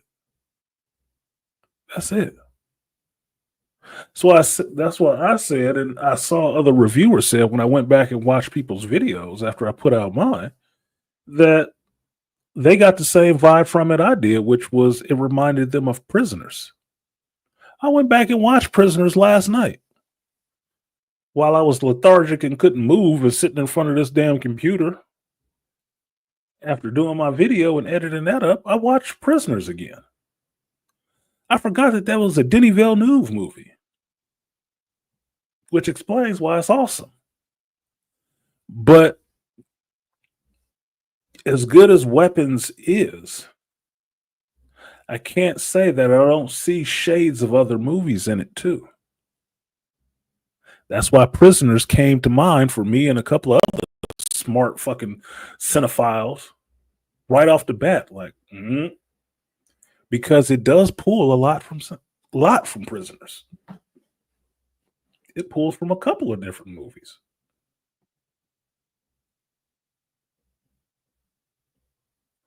But it's mixed in such a way with the story that it makes it a hell of a lot more interesting. That those individual elements that it pulls from other movies makes the whole more interesting. It's like, oh, okay. So it's not strictly a horror movie. Because make no mistake about it, at some points in it, you could say that you were watching it. but it's not. But it harkens to that. I heard another reviewer pointing out why the time 217 is so specific in this movie, but the writer director, is not saying exactly where it comes from. But for him, that reviewer, when he sees 217, the first thing he thinks of is The Shining. And what was going on in room 217 in The Shining? I've never watched The Shining all the way through. Never have. I need to go back and watch The Shining now.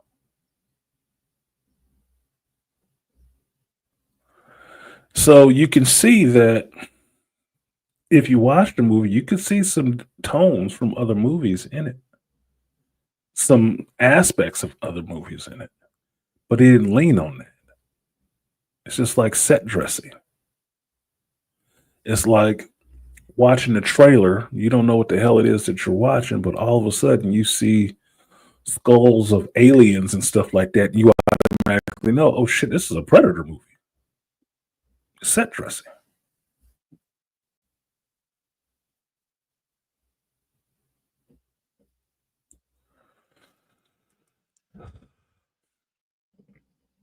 Rosie didn't watch it. You need to watch it.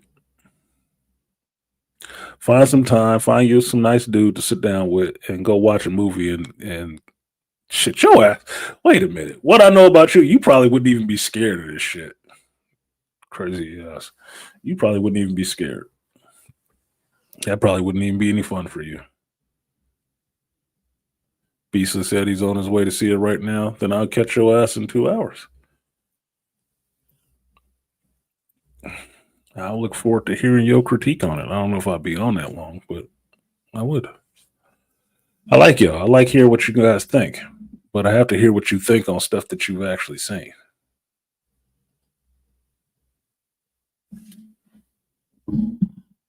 Your honest opinion. That's the hardest part of doing this kind of show in the black sector. A lot of people are slow on the uptake.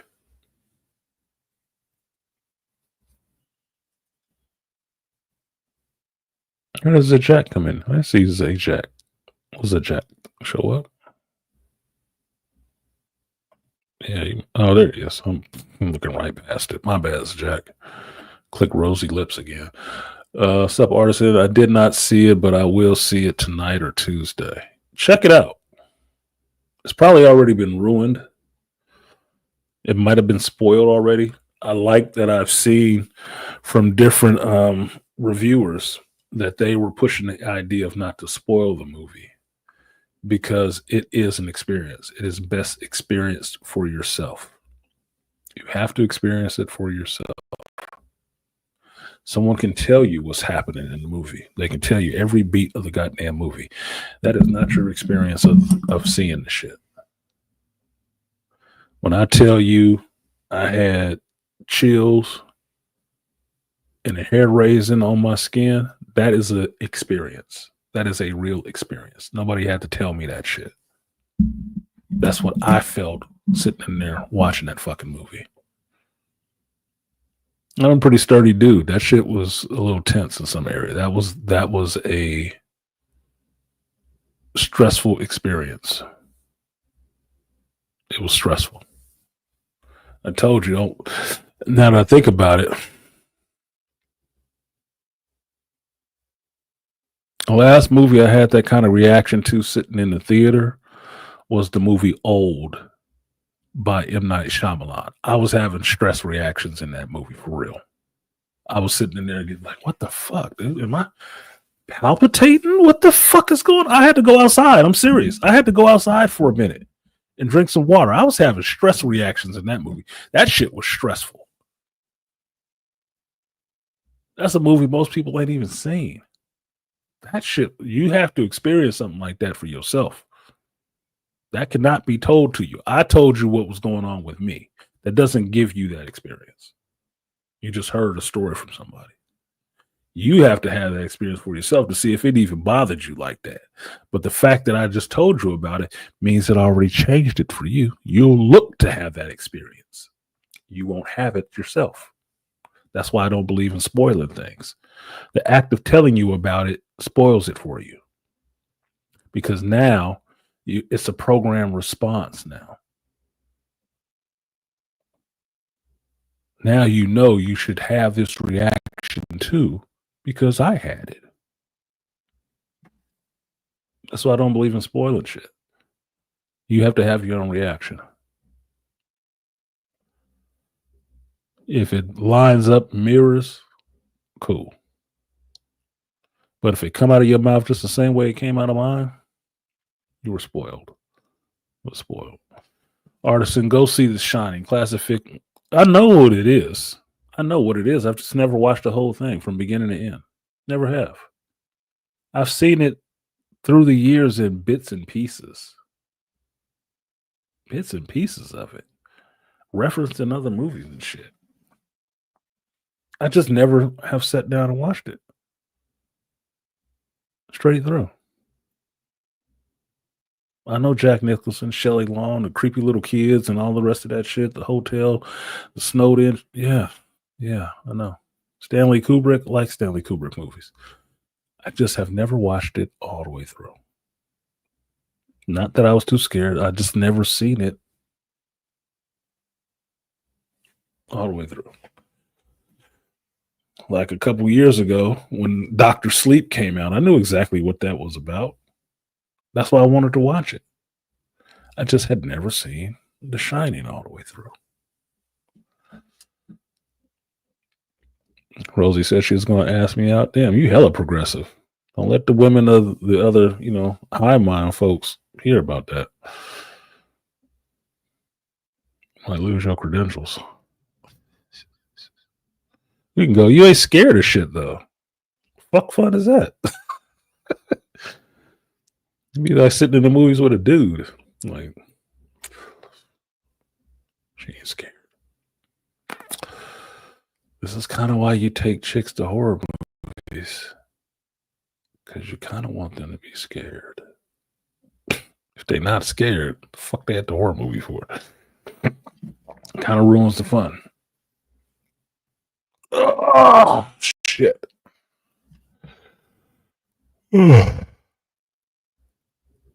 Excuse me. Y'all are boring me. So, since enough of you have not seen it, what can I say about this to not ruin it? I mean, you showed up here. I put it on the banner. Put it in the thumbnail so you know I was going to talk about the shit. And you still showed up. I'm not telling you to leave, but I guess I'll give you a little review. An easy review. The easy review is the non-spoiler review.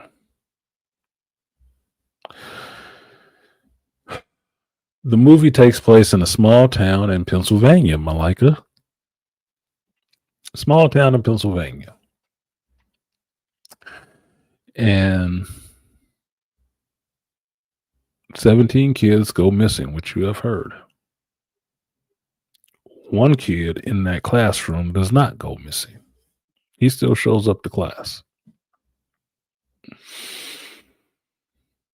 It's not 17 random kids. It's 17 kids in one classroom in this school in a small town. That's significant. The parents, the police don't understand what happened. And a few of the parents blame the teacher because the teacher has some questionable stuff done in her past. You progress with the story from the teacher's perspective first, and going through the teacher's perspective, you find out that she is not that cool of a person anyway. She got her own demons she fighting. She's an alcoholic. She might be kind of a slut, which if anybody, I shouldn't say that. I was thinking of Charles when I was going to say it, and I probably shouldn't say that shit. Look, if you know some teachers, some young teachers They have some proclivities. Stereotypically have some proclivities. Let's just say that. Let's just say that and move on from it. She does. You see how she's being tormented because people blame her for these kids being missing. She loves the kids. She wants to find out why they're missing, and she starts doing her own investigating since the police have not come up with any ideas after a month's time. She starts investigating herself about why these kids are missing and why the one kid that's still here, what he may know, because they don't let her talk to him. Through the course of that movie, it shifts from different perspectives in this same couple of days, from different characters in this whole scenario attached to this whole thing.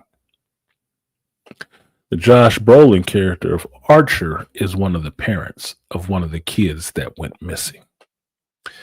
Josh Brolin is doing his own investigation on what happened with his child, why these kids disappeared. And he is one of the parents who has looked into what was going on with the teacher, what's her name? Justine, to find out that she has a little bit of an unsavory past as a teacher. You know how small towns don't like that shit. You know, you too liberal and metropolitan. That shit rubs, God-fearing, conservative people the wrong goddamn way. Just does. I don't like all that, open shit that you be preaching. So he is on that. He wants to find his child. The police are not doing enough, so he has his own investigation going on. These two intersect or cross over each other because he blames the teacher. You see how the missing of his child really affects him. Now, this is the part where you see this comes from Prisoners. The Archer storyline is basically Hugh Jackman's storyline in Prisoners. Archer is a contractor, drives a brown truck. In Prisoners, Keller, Hugh Jackman's character, is a contractor who drives a red-brown truck. I believe they're both in Pennsylvania, too. Hugh Jackman's character in Prisoner, when his child goes missing, he turns into a different person about what he's willing to do to try to find his child and his best friend's child. Archer in Weapons, Josh Brolin's character, his child goes missing. He can't even do his job correctly anymore. It starts consuming him to where he starts investigating and talking to other parents whose children are missing too to try to figure out what the hell is going on. And he's doing this on a daily basis. This is where it pulls from Prisoners. Okay. Now, you could say it's copying. By a lesser person, it would be copying. They would just copy it straight up. This is a setup for a character where they're taken from somebody who did it very well, and you just using that as a setup for the most part. Right? Not the same universe. Not the same universe. I've heard people say that this, because I haven't seen Barbarians, so this is just coming from other reviewers who have seen Barbarians, that this happens in the same universe as Barbarians because it's made by the same writer-director, but I don't know. I can't speak to that because I haven't seen Barbarians. Once I see Barbarians, or Barbarian, not in, no S on it, it's just in. After I see that, then I can tell you more certainly if it's in the same universe or not.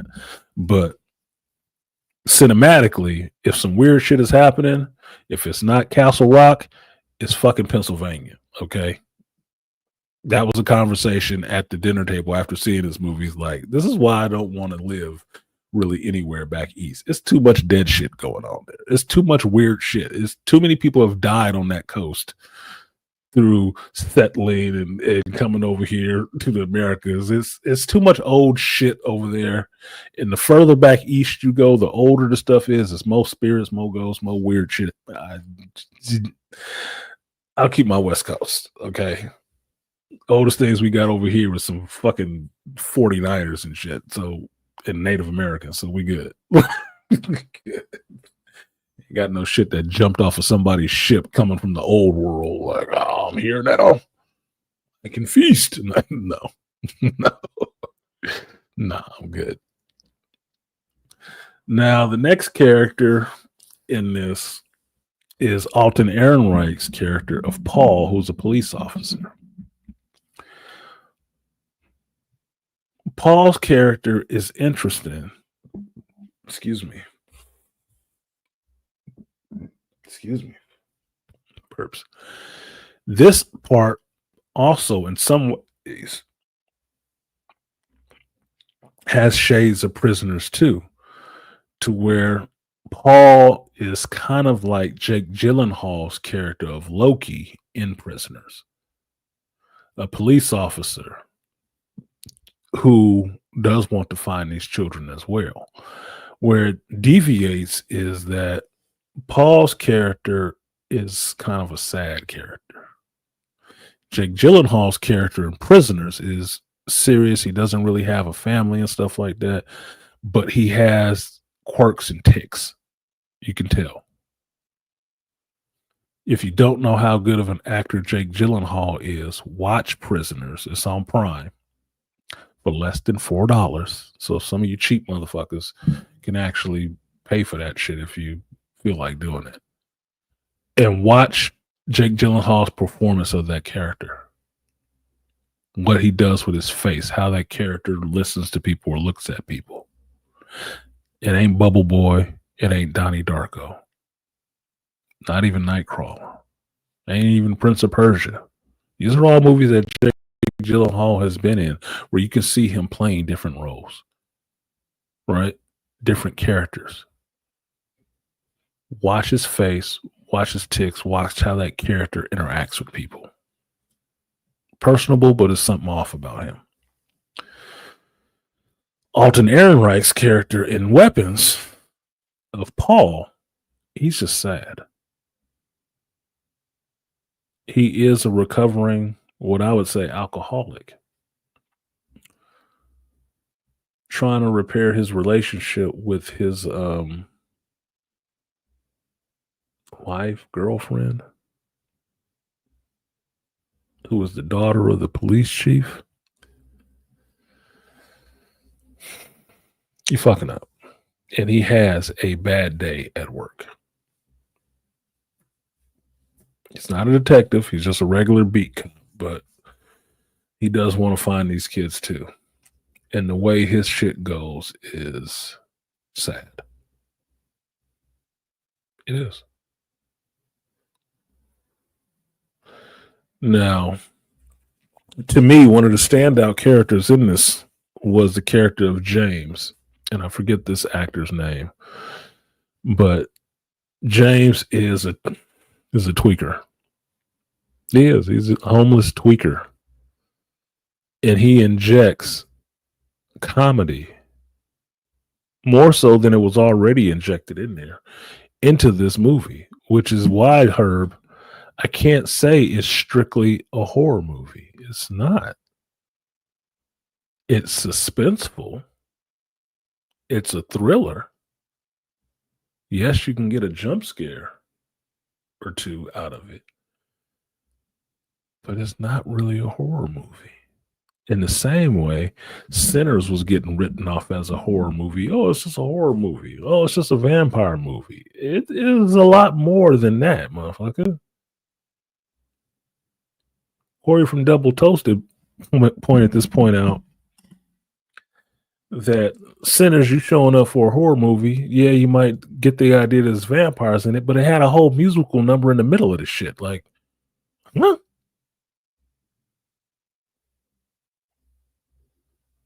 These are movies that are breaking that genre in a sense. That it's more of an amalgam of things, that it makes it hard to classify it as strictly a horror movie. Because classifying it as strictly a horror movie will get people like Herb not watching the movie because they don't do horror. But it's not really a horror movie. Having seen the movie, I can tell you there's probably one area of actual horror in this shit. Maybe two.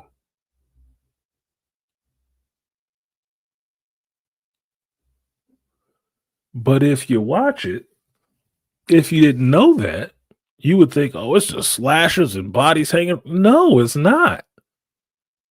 None of that shit. Is it a horror movie because you saw some blood? I guess. But it's more a thriller, suspense and a thriller than a horror movie.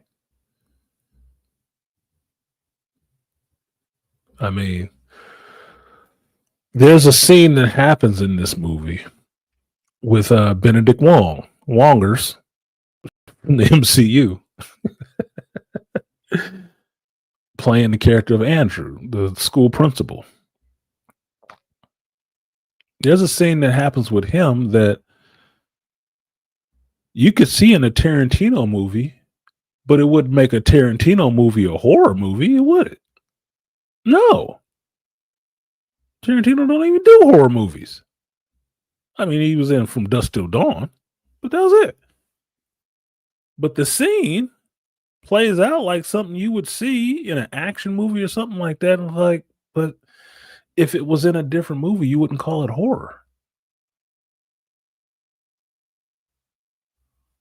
You could see it. You have seen it in other movies, and the movies weren't horror movies.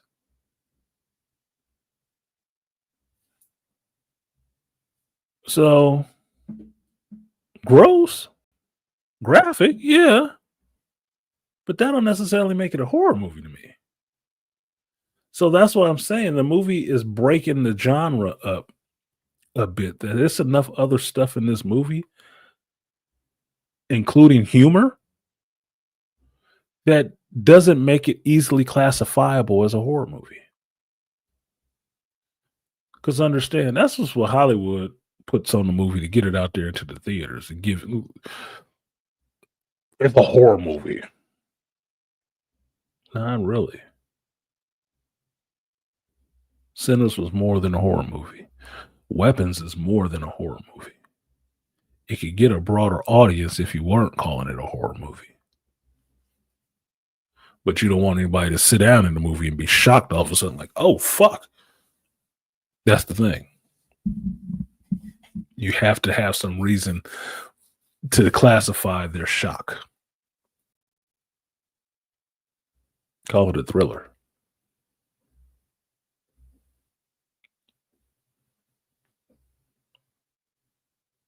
Like Zodiac, Copycat, Night Moves, thrillers. You know something sketchy is going to happen. You don't know why it's happening, and you don't know who's doing it. But that's the suspense, and that's the thrill when you figure it out. This movie is a thriller, a suspense thriller. It may not have super strong performances, long monologues like it's a drama. But what happens in the movie is dramatic and is suspenseful and does give you that, oh shit, this is not good. This is not good. You will be tense. Now, the tweaker, James, in the movie, I thought his part of the movie was fun. I really did. Because it gives you the perspective of a tweaker. Which is kind of hilarious. Not that they're tweakers is hilarious. It's sad, but seeing it on screen, y'all been around. If y'all old enough, you've been around crackheads and shit like that. Some of the shit they do out in public is funny. It is. If you ever talk to them, some of the shit is funny that come out their mouth. The normal functional ones, right? Not the Night of the Living Baseheads ones, but just the ones that's out there hustling and talk to you, dance before you wash your windows or cut your grass or something like that, so they can get some money for the next hit. Those are actually entertaining. They have personality. They do. They ain't the Walking Dead yet. They still got a little bit of personality. That's what this character of James is. He's a tweaker like that. And seeing how he thinks about things, how he notices things, lets you understand this is just a different way of living. But I appreciated his perspective in the movie because everybody else's perspective had all their shit together pretty much. They have houses. They have loved ones who care. They have cars and shit like that. This is the only person's perspective that you see that doesn't have shit. Don't have shit but drugs in a tent in the woods. He living rough. But he out here dealing with these people in his goddamn community trying to do what he do to survive. As simple as walking down the street on a cell phone, pulling on every car door he comes to because some people don't lock their goddamn cars. And he finds one that's open, he in that bitch.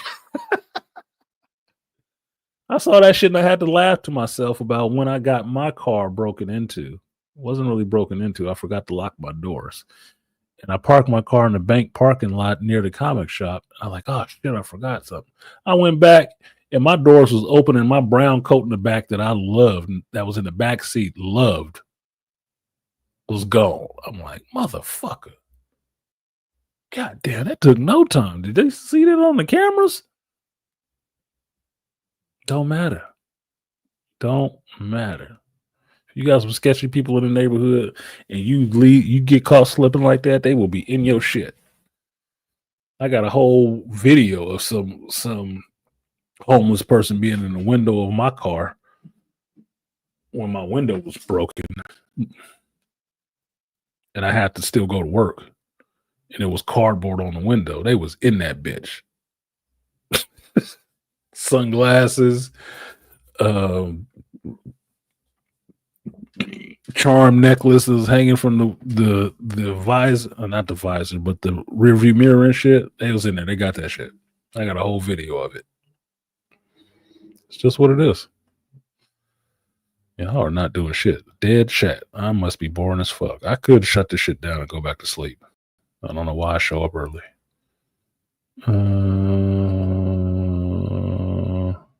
Rosie said, I could pretend to be scared and hug you if you want. I'm not scared. What kind of unsavory past are we talking about? The ideological kind, pedo kind, or criminal kind? Ideological. She fucked around with a teacher at her job. And people think she was too involved with the students, meaning she would drop kids off that their ride didn't show up. She'd drop them off at home, or she would do things that you would actually in a different community would champion the teacher for. But because she's a new teacher to the area, she hasn't been there that long. She's new. You know how they look at new people in a small town. Suspect. And she liked to drink. She likes to drink.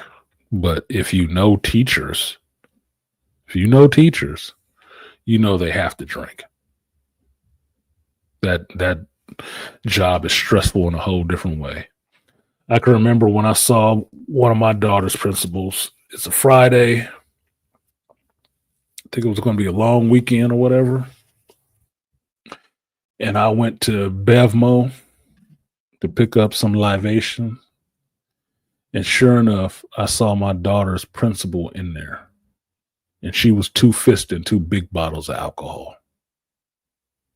Why? Because I know that woman be stressed.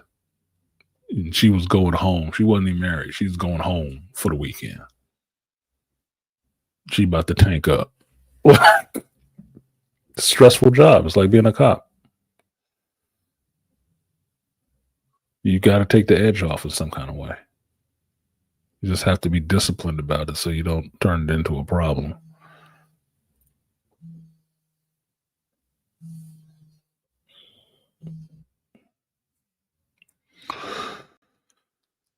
So, what was the other part about it? There's another character in this movie that I'm not mentioning because it's important. But I will say,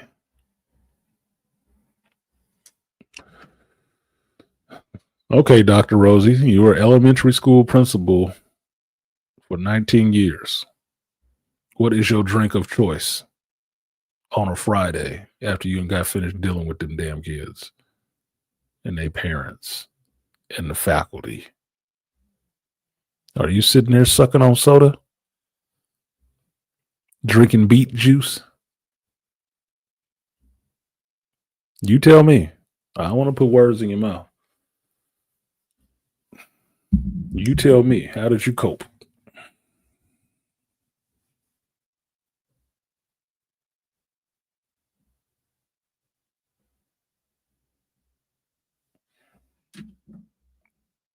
Hard liquor. No shit. No shit. This lady in that's why it was so funny that I saw her in the Bevmo. Is that I just saw her like the day or so before. Kind of tired or whatever. When I saw her in there, she was picking up some hard liquor too. It wasn't no wine, nigga. She wasn't about to have a hot girl cry session with the wine in the couch. No, she was picking up some hard liquor. Hard liquor and sex. Yeah, to get your rocks off some kind of way.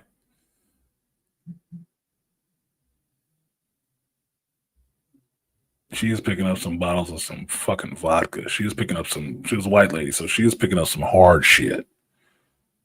And I was damn near impressed, like, she's about to get fucked up. I had to tell my daughter. I told my ex-wife at the time, told her, man, I just saw Miss So-and-so at the Bevmo. What was she doing there? Picking up some liquor? Picking up the liquor. I knew she got drunk. I would. Fucking beet juice, wheatgrass, fucking parents up there getting on her goddamn nerves. Hell yeah, I had to drink in the office. Soon as school was closed. All these fucking kids gone.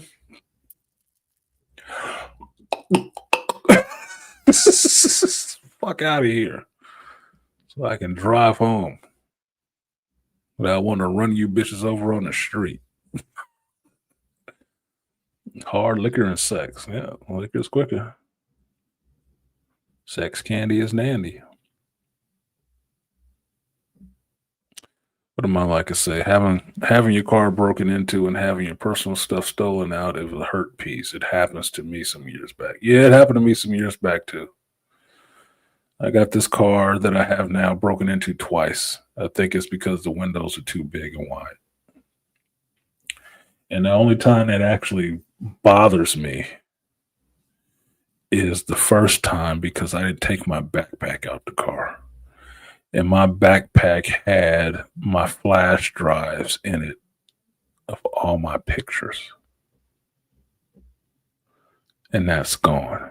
There was nothing in the backpack. It was paper, drawing paper, pens, notepads, just shit that ain't worth money. Right? Which means they took the backpack and probably dumped that shit out and threw it somewhere. And in that, it had my little streaming gear, which was USB cords and flash drives and shit like that to save pictures on. One of those flash drives had all my nudie pictures, my sex tapes, which some of those I missed, and all my pictures from my past, my kids' graduations, and shit like that. Shit that I can't replace.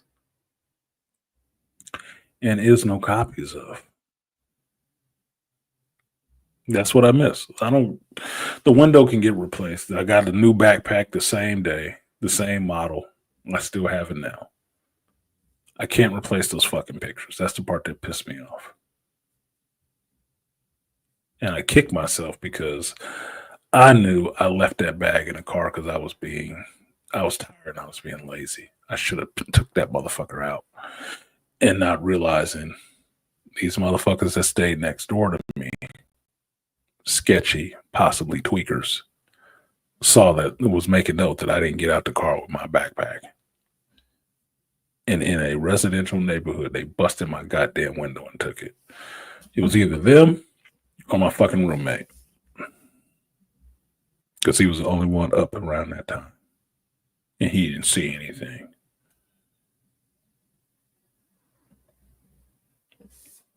I hated when parents bumped into me out and about, and they would stop me to talk about their fucking kids when I wasn't on the clock. Yeah, I don't want to hear about your fucking kid. I don't even like your kid when it's during work hours. Don't bother me after work. That's the only thing they had to talk about, though. You was probably getting a lot of dudes hitting on you, a lot of male parents. Go back to your sex tape. I want to hear more. There are sex tapes, little videos, images.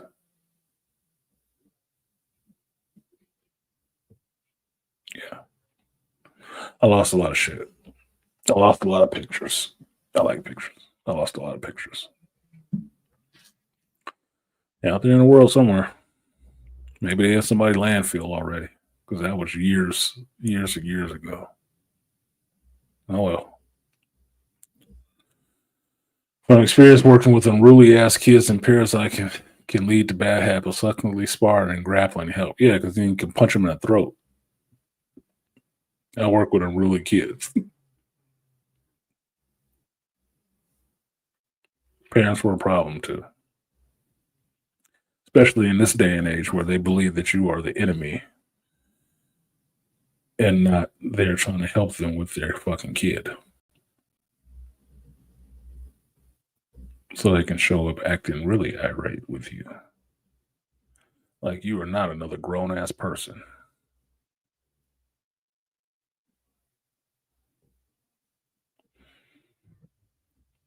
Calm down. Don't come at me with that shit. Your hothouse flower, your little hellion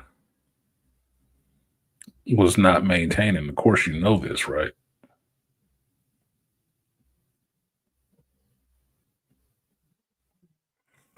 Yeah. But excuse me. It was interesting. It was a good movie. So that last character I'm not mentioning, you have to watch the movie to see. But I will say I did see something that another reviewer had pointed out. And one of the things online is that Josh Brolin's role was initially pitched to Pedro Pascal, who passed on it. And I can see that. Why?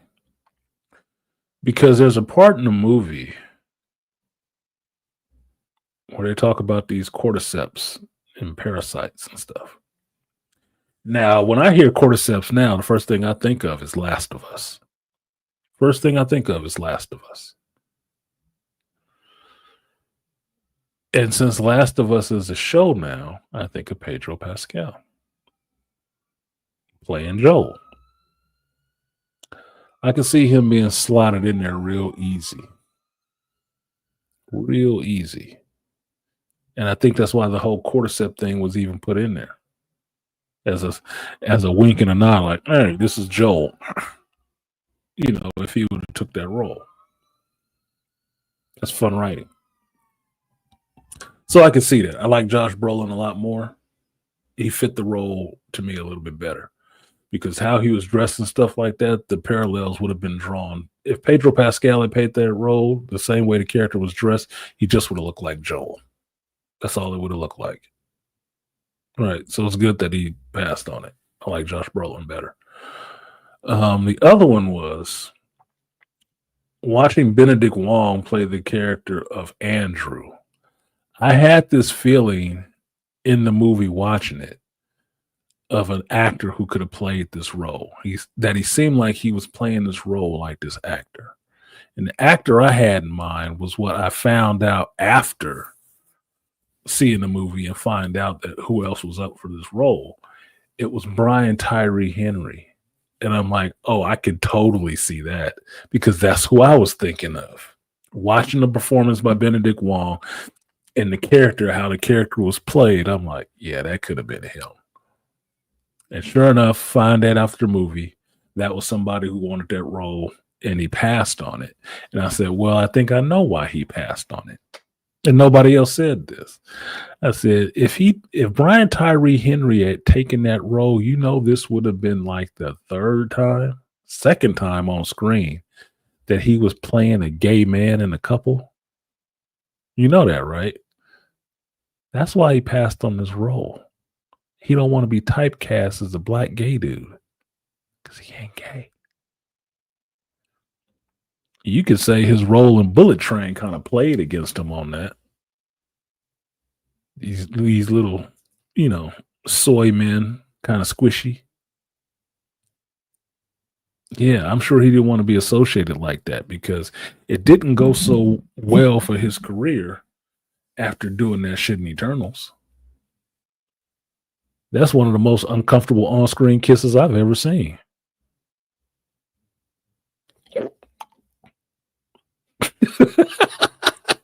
He didn't want to do that shit, but they were paying him.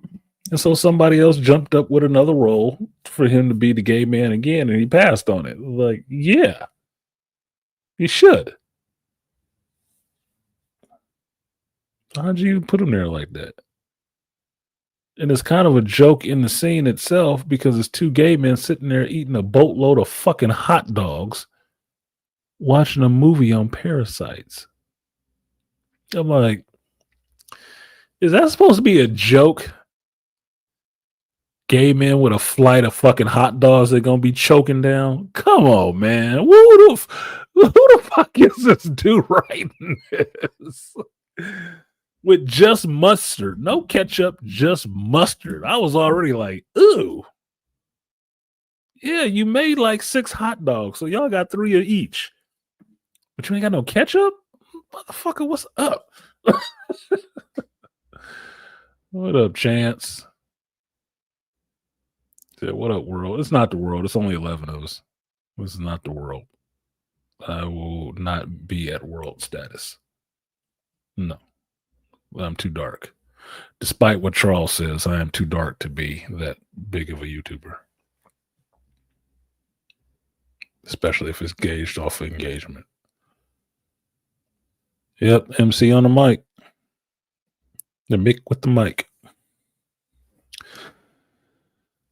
So Brian Tyree Henry was supposed to be up for that role and passed on it, which I can totally see. I liked it with Benedict Wong in it. It made it interesting.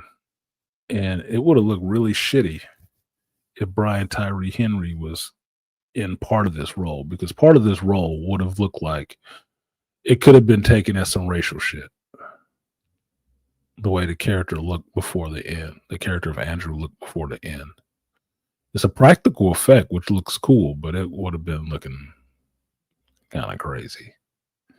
As it stands, it was fun to see this many actors who worked in Marvel movies all in the same flick. It made it fun in a sense.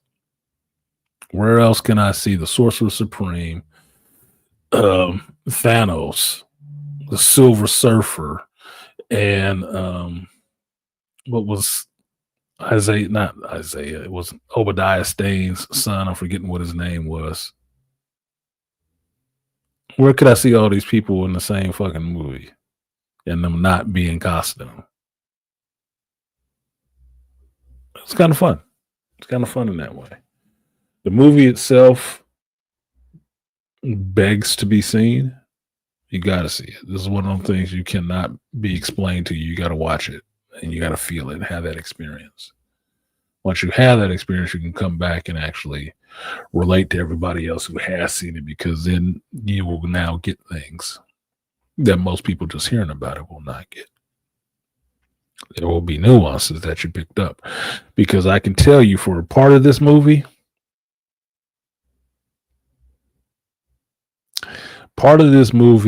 looked like a creepy version of Ferris Bueller's Day Off, which was hilarious to me.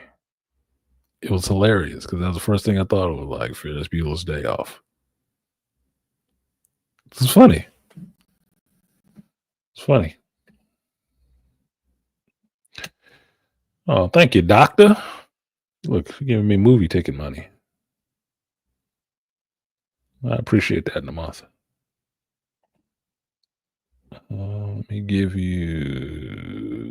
show you some love. Power of one, the power of two, the power of many.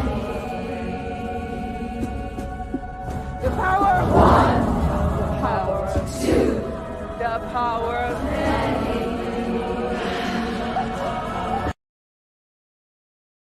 The power of 20. Appreciate you, Rosie. Dr. Rosie. Can't forget people titles that they earned.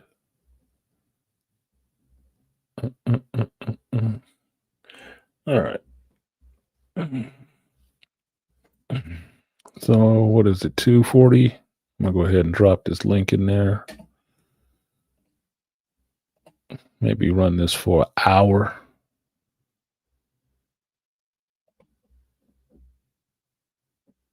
Really ain't into women. That's good. Too many women nowadays are. It's like a feeding circle. Really not into women. Okay, I'll give you this one. Money for the crowd, double lag. Fat, double lag. 100 on the sack, double that. Block like a ghost town, still double bag. You from SoCal, you like Nipsey Hussle, right? All right, link is in the chat if you want to come up and talk about some bullshit for a hot minute. Then I can get off of here, make a decision on packing this bag, pack this shit up, and clean my house and get my ass up to my mother's. I have a little bit more energy than I did yesterday. I do like money.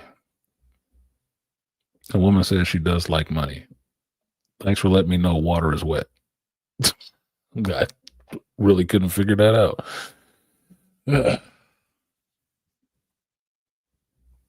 It's going to be 3 weeks after I shut this off. It's going to be 3 weeks before I'm back here.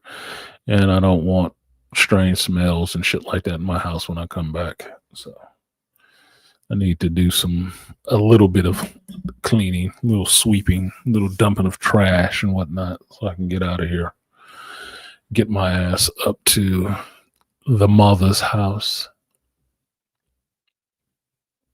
And get ready for my trip tomorrow. Really hoping I'm not getting sick, because that would be bullshit. That would be bullshit. So I think I'll take some medication with me and get over my so many ounces on a plane. Too smuggling, cold medicine. I don't want to be dealing with shit. So link is in the chat. You want to come up? I'll give you 5-10 minutes for that shit. And if not, I will shut it down and go on with my day and let you guys go on with your day. I do have shit to do. I kind of dead in here today. Yo. Dead as fuck. We'll say the last part is, if you haven't listened to it, go back and check out Angry Man stream from last week about Kevin Samuels. That Kevin Samuels learned from him, or I forget how he phrased it. It was a very good stream. And it's a good stream for you people who have not been in this space a long time. And by a long time, I mean longer than 5 to 6 years. 2014, 2015, and shit like that. To see when people come in and go out, develop, blow up, whatever. To hear, to understand why people get pissy about talking points, especially in this space. Because at the end of the day, that is your intellectual property. What you say, what your experiences in life have taught you, and how you conceptualize those experiences and voice them to others is your intellectual property. How you present it. And how some people can take issue with how Kevin blew because of how he incorporated that shit without credit. And this is the part that I know gets me at odds with folks in the space about that shit, is because I believe in giving credit. Plain and simple. You always give credit. It's like always citing your source. It's not enough that you take it, which is out there, is fine, it's in the wild, right? Giving credit shows how you respect the person who developed it. By not doing that little bit, and we're supposed to be in a space of all black men supporting and respecting each other, it flies in the face of that respect. It means you don't respect them at all. Because it is the absolute show of respect to say,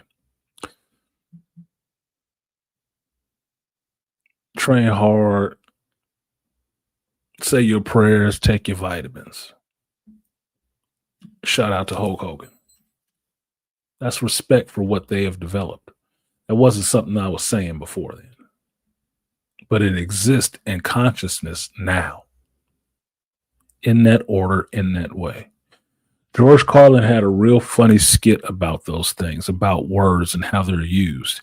And he was 100% sure that some of the stuff he was saying in his comedy skit, which is his intellectual property, he's just saying it. It's just words. The way he arranges them and say them have never been done that way before. That's what makes it originally his. And that's why if you say a George Carlin joke, you usually have to give him credit for it. Now, credit is not just reserved for the people of some standing. Credit is reserved, especially if you're respecting all men, for everybody. If they said it, you give them their respect for it. Because it's not yours.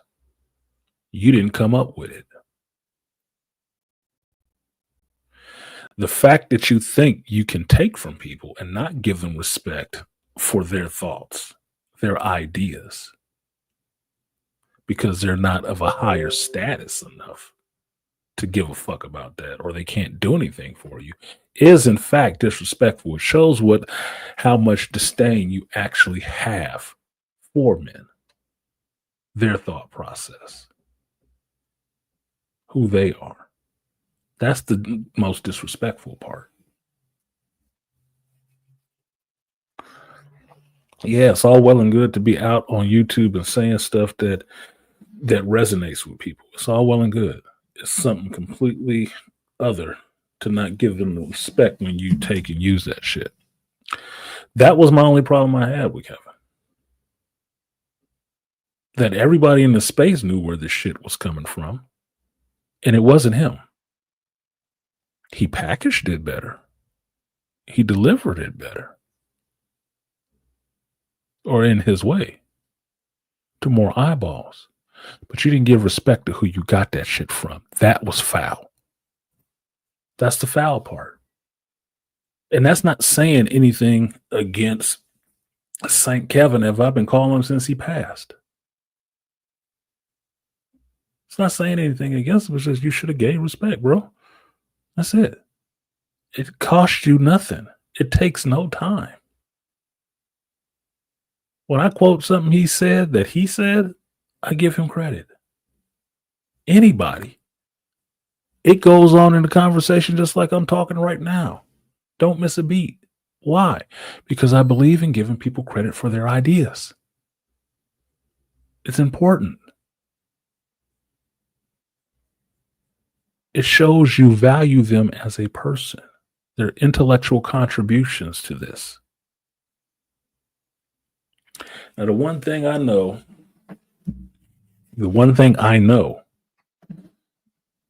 that Kevin got from me was what he called sex sandwich and silence. That is a rephrasing of what I said and I shared on this YouTube. I believe it was BGS's space. That's the only way Kevin would have heard the shit. Which is what my cousin told me his mother told him. What a woman could do for a man. Feed me, fuck me, and shut her trap sometimes. That's what his mother told him. My cousin is probably at this point 70 goddamn years old. His mother is long dead. From a generation that don't exist in the internet era. That shit was not floating around the internet.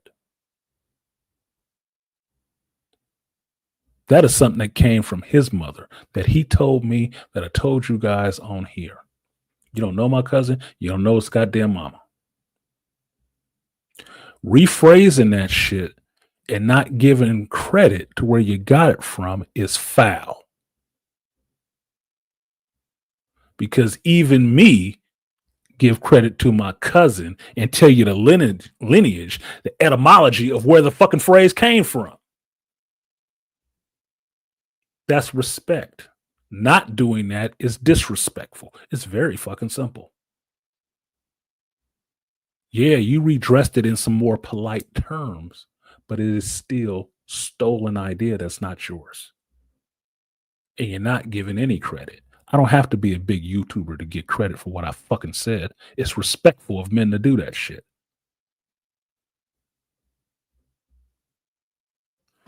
You both Gen Xers. About the same age.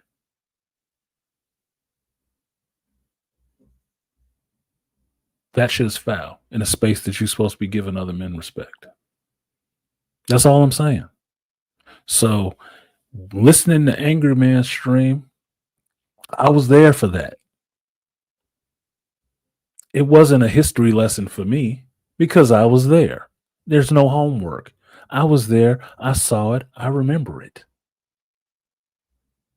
And anybody that got a problem with him airing that shit out again is your fucking problem. I appreciated him doing that shit. I did. I appreciated him doing that stream because it's not saying anything negative about Kevin. I don't see that in any way. All of us in this space love Kevin. Even when people was attacking him, trying to ruin his shit. Those of us that talked to him, was on panels with him, knew him, saw his channel come in, saw his channel blow up. We ain't got no hate for Kevin. But if you blow up off of taking other people's talking points and you're not giving them credit for that shit, that is foul. It's nothing wrong within a group of men to say, man, what you did was kind of foul, nigga. That was kind of foul. There's nothing wrong with saying that. There should not be a chorus. Y'all just hating on his. Shut the fuck up. Shut the whole fuck up. On my deathbed, I'm sure there will be somebody who has something negative to say about me that ain't fucking true. That ain't true at all. Anything good I did, they will be there to try to take credit for that shit. But the one thing I know that's original to me, living this life that I'm living, in the world that I'm living, during the time that I'm living, is my perspective on that fucking world. That is not regurgitated. That is not common fucking knowledge. That is my assessment of the world and how I deem to communicate that to you. That is my intellectual property because it came out of here. Now, I may see that shit echoed in a lot of places that don't give me credit. I've told you guys before about sitting there watching another streamer's show and 6 goddamn other YouTubers sitting there repeating my whole show verbatim, jokes and all, wanting a fucking butter biscuit or somebody to throw them a fish like they performing SEAL. And I'm like, that was funnier when I said it. It was funnier the first time I thought it up and said it. And I sat there and watched them do it. They didn't give me no credit. But I don't expect to get any credit from them. Those are fucking white boys and Europeans. Why the fuck do they give a damn about my little ass channel? They care enough to listen to it to pick up some shit. They don't care enough to give me any respect because I'm not big enough for them to actually feel like they need to respect me. So they're comfortable stealing off of you as long as nobody else know where you are. When you get too big and now you're visible, then it's like, oh no, I knew it all the time. So what Angry Man was talking about, that shadow suppression, yeah, it ain't just from YouTube. It's not. That's why I know it's true. I know what he's talking about is true because I've seen it happening to him for years. You know what the cheat code was, how he got around that shit? It wasn't just grinding out his videos like he was doing. No. Shorts. Shorts got him around all that cloud of behind the scenes backstabbing and shit. Because it was a bigger pool. And you can't control everybody in that pool. There's people who don't listen to, don't know, can't point a finger to the manosphere at all. Especially not the black manosphere. Who know who the fuck Angry Man is. Because they saw his shorts. And his shorts, him being himself, made them laugh.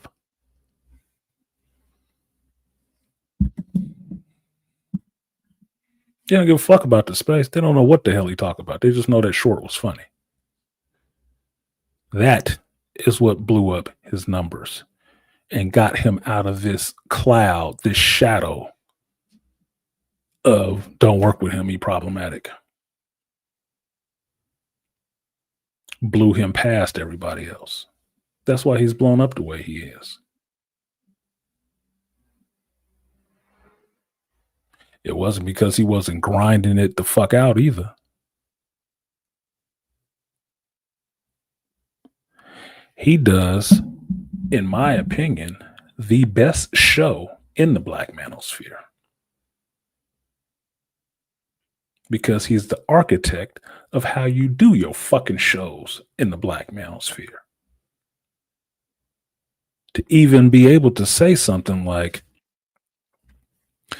thank you, Joe Herb, for supporting the stream.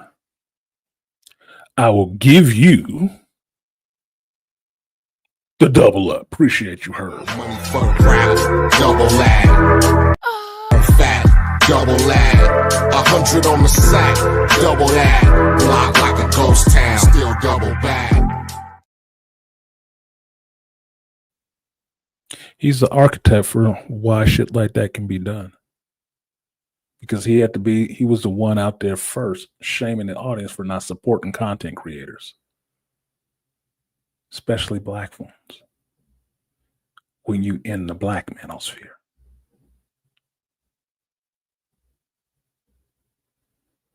He one of the big three who started the shit.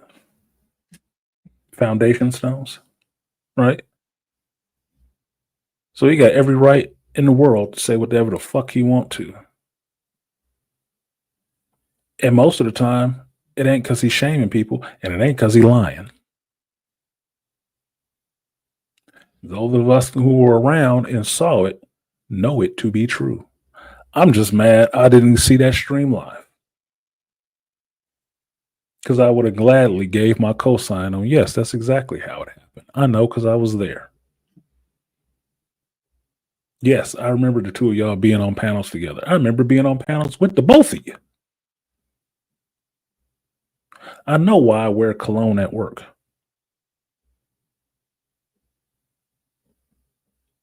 After I didn't, because I didn't think it was useful.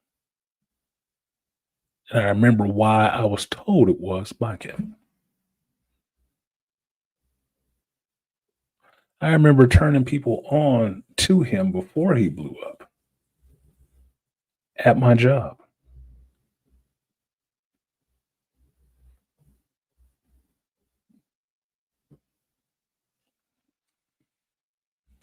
So I appreciate stuff like that, because one thing you know about the younger generations is that they do not know history, recent or otherwise. They're force fucked so much information so fast that they want it to blow in their mind 1 second and out the next.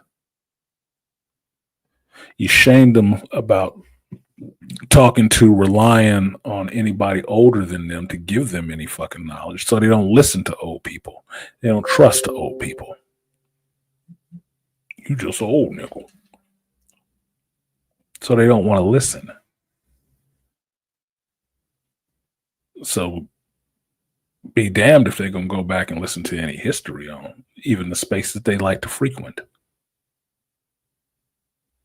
They come in here charged up like a useful idiot, and then always have to be corrected about how this space works, who the players in this space are, and why they're there. And it's a new one, a new outspoken one every 2 years. You ask me how I know.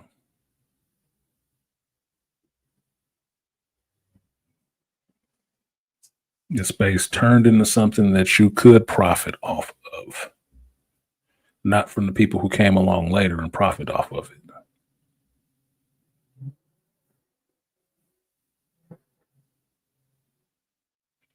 Some of us remember these days. A lot of us don't.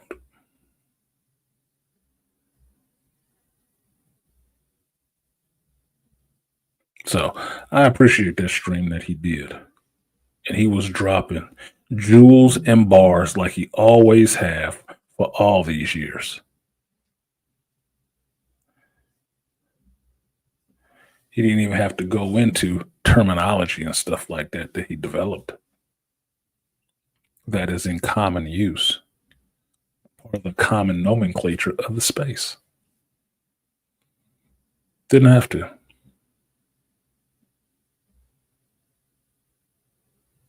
But Johnny come latelys will think that everything sprung from the font of Samuels.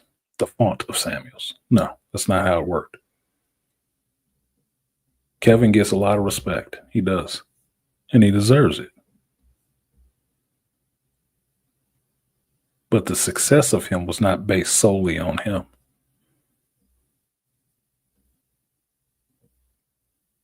Especially when you can point to people that you know he took that shit from.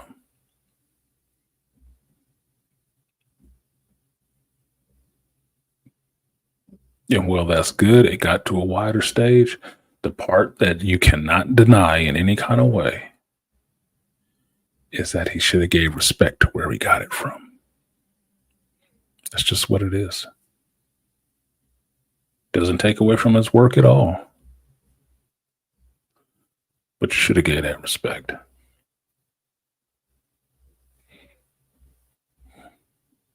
Simple thing. That would have cleared up all of that shit. It wouldn't have been an issue. People still would have been friends with who they was friends with. Because it wasn't that jockeying and that constant, like a reformation in a religion, the constant fractioning of alliances and shit like that in the fan base of splitting everybody up to where you can't talk to certain people about certain things. And certain people don't fuck with certain people because of such and such thing. It all sounds like juvenile high school shit to me.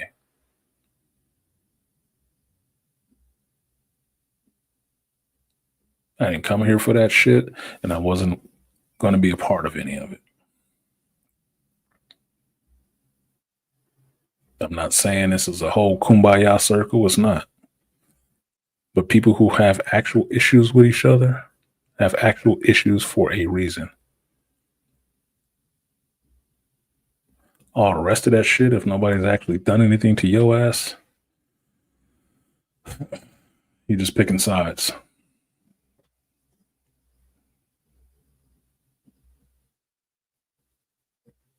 Any beef that I've ever had, or not even beef, I can't even get to the level of being called beef, but issues I've had with brothers, I've dealt with brothers.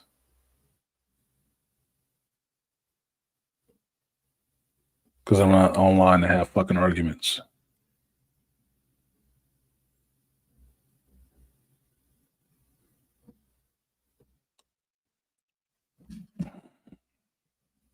I'm here to work with brothers and give them the respect they deserve of actually hearing them out and giving them credit for their ideas.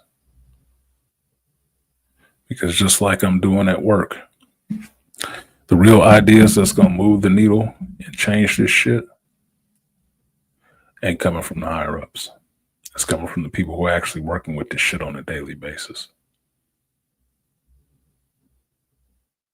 And that's the people who are still out here dating, still out here mating, still out here trying to raise these fucking children in a world that is increasingly against them. And navigating that is the tough part where we have to actually help each other. That's the strength of the space. From my understanding, that's the reason for the space.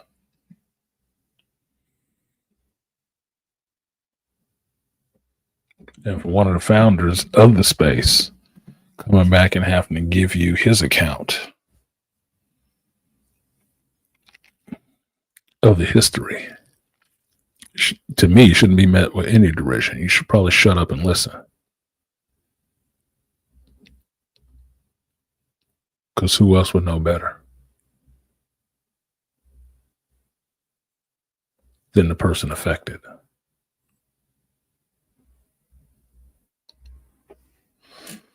Just saying. So I left it out there. I said 10 minutes. I gave you 30. Nobody came up, so I'm not that damn interested. So I'm going to go ahead and get out of here. Cut this shit the fuck off. Because as far as I know, it's hot as balls in Vegas right now. And I want to sun it up. Maybe get my 5 shades of blackness turned into 1 shade. Get these bags packed, get this house cleaned, and get the fuck out of here and go on to my next thing. Thank you guys for showing up today. Definitely check out Weapons when you get a chance. Check it out. The conversation will be probably stale by then. But at least you will be somewhat up to speed on knowing what people are talking about. Shout out to all of you guys who came through. Shout out to my alarm clock angel who woke me up. And next time you guys see me, I will be plane crashes. I will be in Vegas waiting to play some pool, hunting down Jeanette Lee on Monday because she's doing a demonstration. So I gotta get close. I gotta get close. See if I can get me a hug and a picture. But I'll be on the floor. I will put up some videos because it looks like I'm going to end up taking my laptop. Looks like I'm gonna end up taking my laptop. So I can do a video. I don't want to spend that much time sitting in front of a fucking computer on vacation, but I do have some work I need to check in on. So thank you guys for coming through. I have been artisanmc. Excuse me. This has been the Hero's Journey. I do this every Sunday, hopefully at 8 a.m. where we talk about geekdom, life, and everything in between.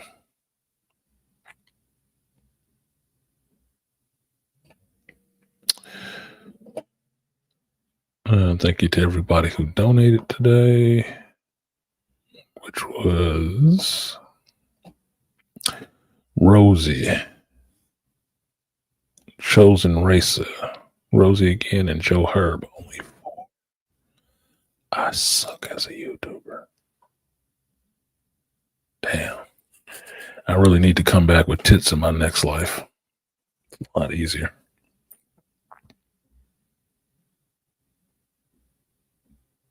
But that's it. I will see you guys next time. Peace.